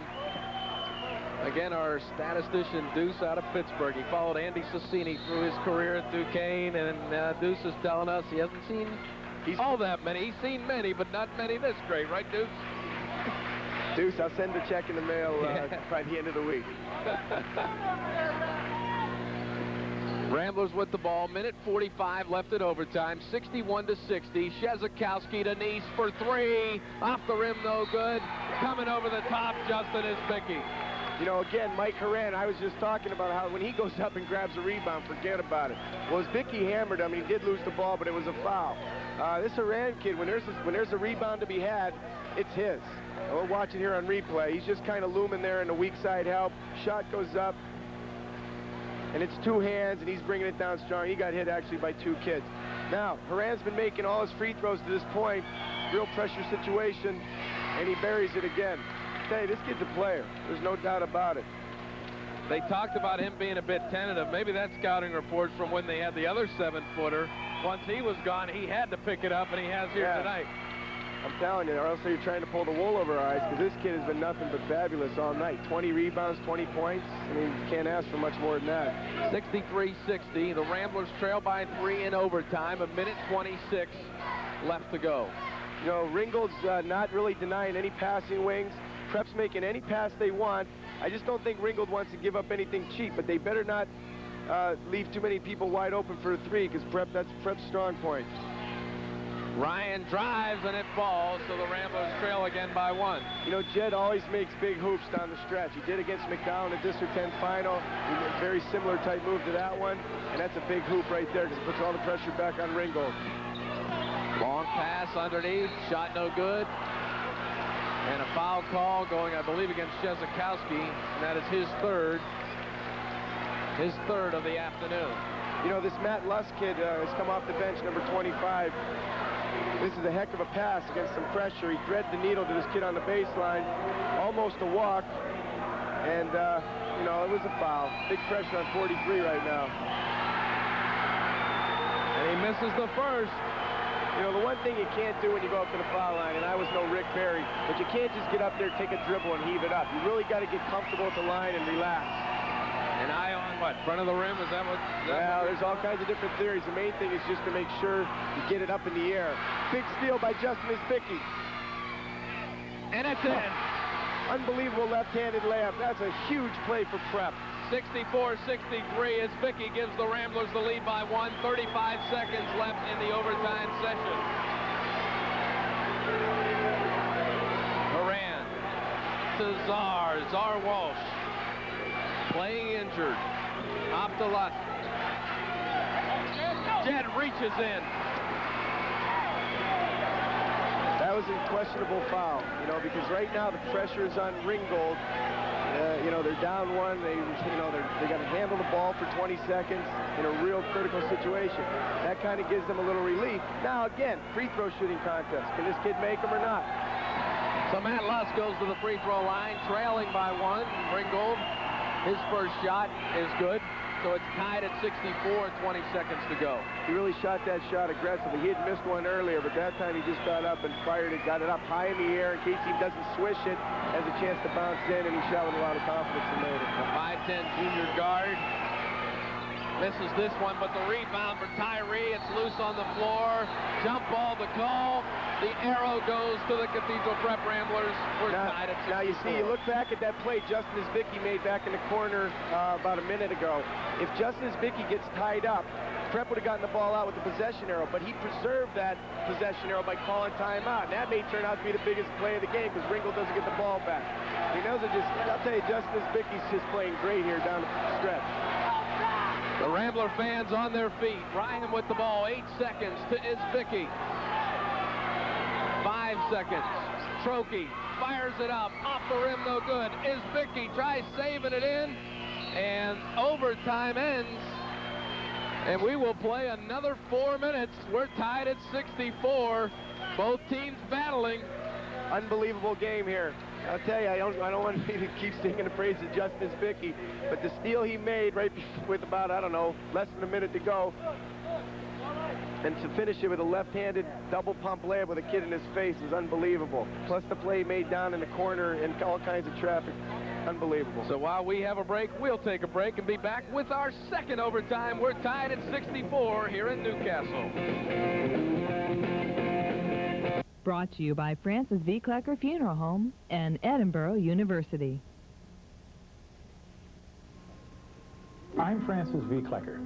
We at the Klecker Funeral Home have been serving Erie families for 3 generations. We have the largest facility in Erie County and a wide selection of burial or cremation plans to fit your needs. Our 4 licensed funeral directors have a commitment to helping families through a very difficult period in their lives. For a pre-arrangement consultation, call 454-0156. Klecker Funeral Home, continuing the tradition of caring for over 3 generations.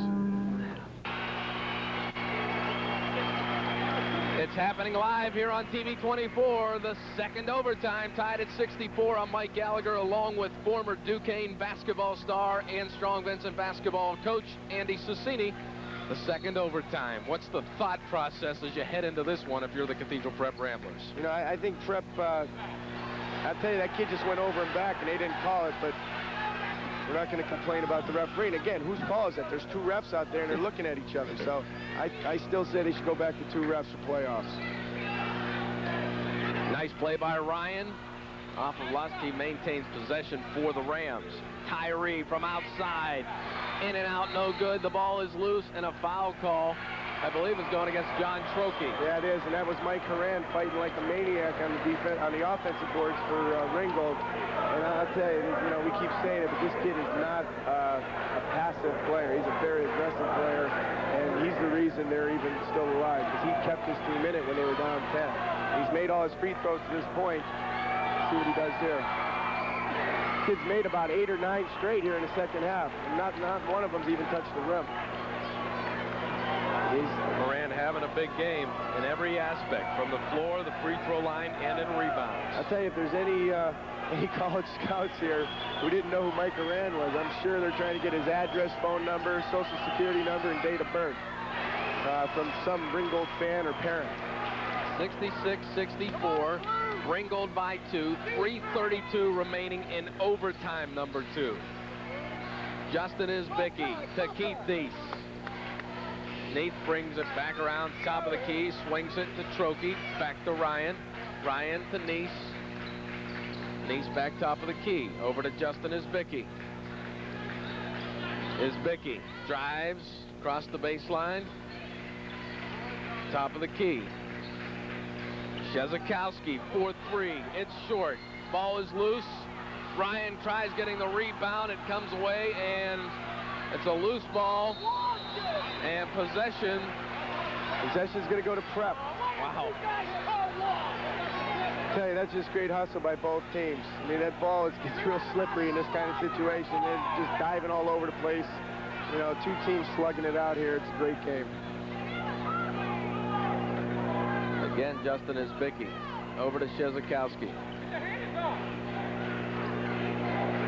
Denise, 4-3. Off the rim, no good. So the Ramblers still trail by 2. Ringgold with the ball. You know, Horan, I just saw him. His lip is all split up, and he's just playing tough. I really like this kid a lot. Thomas kicks it out to Czar Walsh. Czar back in. The Horan underneath to Czar. Nice play by Czar to keep it in play. That was kind of a dangerous pass by Horan, and Czar showed some great athleticism with great hands. To Tyree. Tyree over the top to Horan, who goes up strong, and a foul going against Shezakowski. That is his 4th foul of the afternoon. Yeah, you know, I'm not here to sing the praises of Mike Horan. He jabbed out to get the ball out towards the top of the key. Didn't get it. They overplay. Here's the replay. Cuts back door, real nice. Goes up strong and under controlled, and avoids the charge by dipping around the guy. Now he goes in line where he's made about 9 or 10 in a row. Horan finally misses the free throw. Yeah. So far tonight, Andy's got 21 points, 22 rebounds. Yeah, he's a player. 22 rebounds is good for a team. Yeah, it sure is. And he makes the second, so it's a 3-point lead for the Rams, 67-64. Big possession for Prep here, obviously. They want to at least get to the line, if nothing else, and get 2 points. And obviously, they're going to take whatever good shot they can take. Nice up and under move by Trokey. Just wasn't able to finish it, but Isbicki all over the place. So Tyree finally brings it up the floor, 145. 67-64, Ramblers trail by 3. Czar loses the handle, but finds it. Nice look-away pass to Tyree. Smart play by Tyree pulling it out. There's all kinds of congestion there, and you don't want to go into a confusing place on the court, so they pull it out where there's less pressure. They're going to try and milk the clock here, but I don't think this is their strong point. I think they're going to turn it over if they try and get too cute. 67-64, Ramblers trail by 3. A minute 15 left in overtime, number 2. Horan, top of the key to Tyree, and finally, the Rams take a timeout. That was a smart timeout because I think the coach saw that there was some confusion from Ringgold, and he wanted to get a timeout. So we have a minute left, remaining in overtime, number 2. Trail by 3, the Rams with the ball. Will they now try and run the clock and wait for a foul? Yeah, I think they will because they just got a breath of fresh air with this timeout. I think they're going to try and eat some of the clock up. The thing that they have to their advantage, they have a very good point guard, even though he's hurt, and they have the big 6'9" guy in the middle. So when they get in trouble in this 4 corners offense, they can always just throw it up high somewhere in the foul line area, and that Mike Horan's going to grab it, and he'll come down with it strong and then kick it out to the open man. And it's always easier to stall the ball when you have a big man who you can throw it to when you're in trouble. 67-64, 1:11 left to go in overtime, number 2. We appreciate all of you tuning in to this live coverage from Newcastle High School on TV 24. I know we've got folks over at the sports page and down at the Plymouth and Ryan's Pub and all the places that we've heard about tuning in. With a special hello to all of you for staying with us. Hope you're enjoying the game, and hopefully before it's over, the Ramblers will be able to pull this one out. Czezikowski for the Ramblers with 20 points. And he is the leading scorer for the Ramblers. You know, Ringgold has to take the ball out at a real tough spot on the court. Foul line extended. Prep may be able to D this up and try and get a steal on the inbounds pass, and they are going to deny it. This is no gimme getting this ball in. A lot of times teams turn it over. The long lob to Horan. Foul on the floor against Jed Ryan. That is his 5th. Yes, it is. That is Jed Ryan's 5th foul here in overtime number 2. So Ryan will leave the game with 5 fouls. He gets a standing ovation from the Rambler crowd. He finishes the game with 16 points for the Cathedral Prep Ramblers. He is hesitant about coming off the floor and not very happy. You know, that was a smart foul, regardless if it's your 5th or 4th or whatever. Here's a look. They just threw a nice lob. It was a nice play. This Horan has great hand, and rather than giving the kid the gimme 2 points, Jed had a foul. It doesn't matter if you have 4 or 5 fouls. You can't give a 6'9" kid an uncontested layup. Now the kid just missed 1 out of 2. He may miss again, and then it becomes a great foul. John Trokey replaces Jed Ryan. So Trokey and Czezikowski looking to box out, and as Horan makes it. There's still a lot of time left. There's 1:09, and Prep doesn't have to panic. They do have to get a good shot off, regardless of whether it's a 2 or a 3 at this point. They only need a 2. It's a 2-possession game, but it's 2 2s will do it. Justin Isbicki. 23 points, 22 rebounds for Horan as Czezikowski takes the shot from outside. No good. The long pass for Thomas. Thomas goes up. Doesn't go. Horan, big rebound, and the putback. You know, Mike Horan sprinted 84 feet that time. He got the rebound on the one end, or at least kept it alive, and sprinted down and tipped it in. And that may be the big play of the game.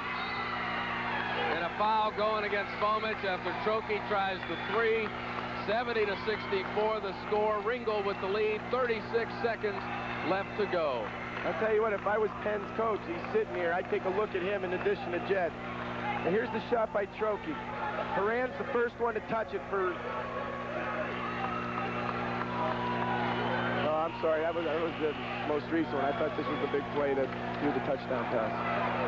But anyway, on that play before, Mike Horan kept it alive on the defensive boards, sprinted 84 feet down, and got the tip in, and that was the big play. This game is still not over. I mean, it's a 6-point game. If this kid does not make the free throws, Prep comes down, hits the 3, and it's a 2-possession game until this kid makes a free throw.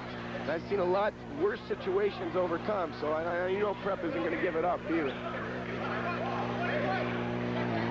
Fomich checks out of the game with his 5th foul. Obviously, Prep needs some help from Ringgold by missing free throws. These are no gimmies. Bob Vahey checks in, and Marcel Araby telling us just the other day, Vahey can hit the 3. He's coming in off the bench, 36 seconds to go in overtime number 2. And Czar, maybe it's appropriate justice, at least for this young man who left the first half with what looked like a tough injury to the ankle. Fought to come back in it, makes the shot at end of regulation, a 3-pointer near half court, and now sinks 2 free throws to put the Rams up 72-64. Isbicki, top of the key, fires it up, doesn't go. Horan with the rebound and the foul going against either Vahey or Justin Isbicki, and they'll call it against Vahey. That'll be his 1st foul. You know, the athletic director from Ringgold, when I talked to him yesterday, asked me, he said, I want to talk to you after the game and tell me what kind of player you think Horan is. Do you think he could play at Duquesne? Obviously, if he asks me, I'm going to say yes, he can. The kid can play. I don't think he needs to talk to you anymore. No, I can't believe he had any question unless this kid careered it. But I'll tell you, what a game. I mean, 25 points, 25 rebounds. That's a week worth of statistics, not just the game. You're looking at Horan as he comes up to the free throw line. Kirk Manson on the camera at that end. A nice shot from the floor. You know, the other thing about Horan is that he's like a 3.95 QPA student. And he was going to be going to Lehigh, Colgate, Cornell. for non-basketball purposes, strictly academics. Well, I'm sure any of those teams would love to have him. And they're taking a look at his stats to this point.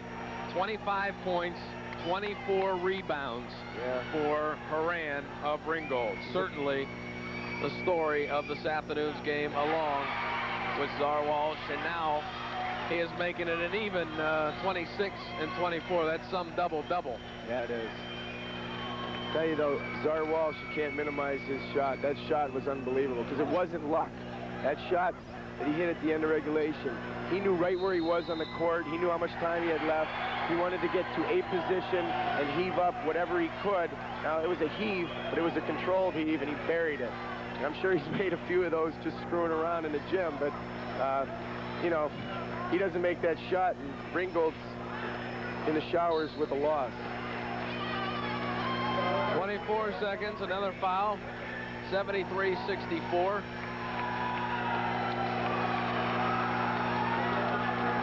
Again, we should have you back to the ABC Pro Bowlers Tour in time for the championship match. So keep it tuned here to TV 24.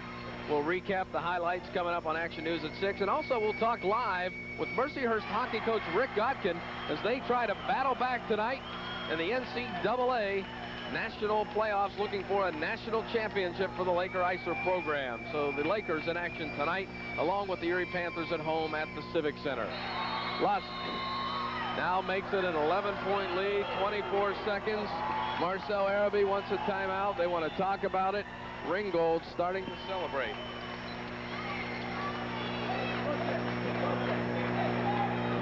There you see the score, second overtime. And if you have to point to a key to this game, I think you've got two factors with Ringgold, Czar and Horan. Yeah, and, you know, the kid who kept the minute early was Jamont Kynes. You know, they kind of passed the baton from the first half to the second half. Czar Walsh kind of did everything throughout the game. Kynes did all the scoring in the first half. Horan did all the scoring in the second half. And, you know, it was like Czar Walsh just was there doing everything for him. It's a good team. They have three very, very good players. They have an athlete, they have a ball handler, and they have a big man. And, you know, basketball is a game of having the right role players. They have everything they need to win a state championship. I have no idea who they're going to end up playing.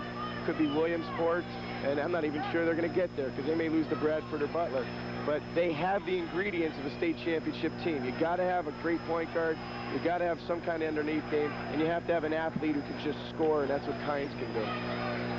And after they lost that 7-footer just prior to the playoffs, they're really proving what this team's made of. Kind of like the guts and heart that we've seen in Czar Walsh. Yeah, it's amazing they lost so many games with the 7-footer. Maybe that was a blessing, though. Maybe there's the chemistry that was missing during the season that's there now.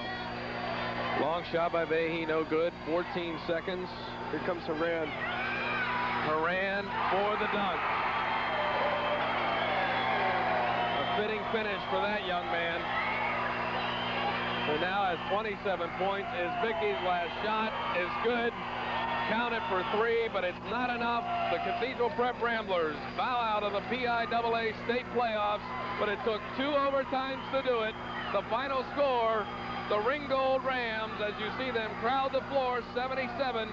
Your Cathedral Prep Ramblers, 67. For my colleague on tonight's game, Andy Sassini, and our entire crew from WJET, thank you for joining us, and so long from Newcastle High School.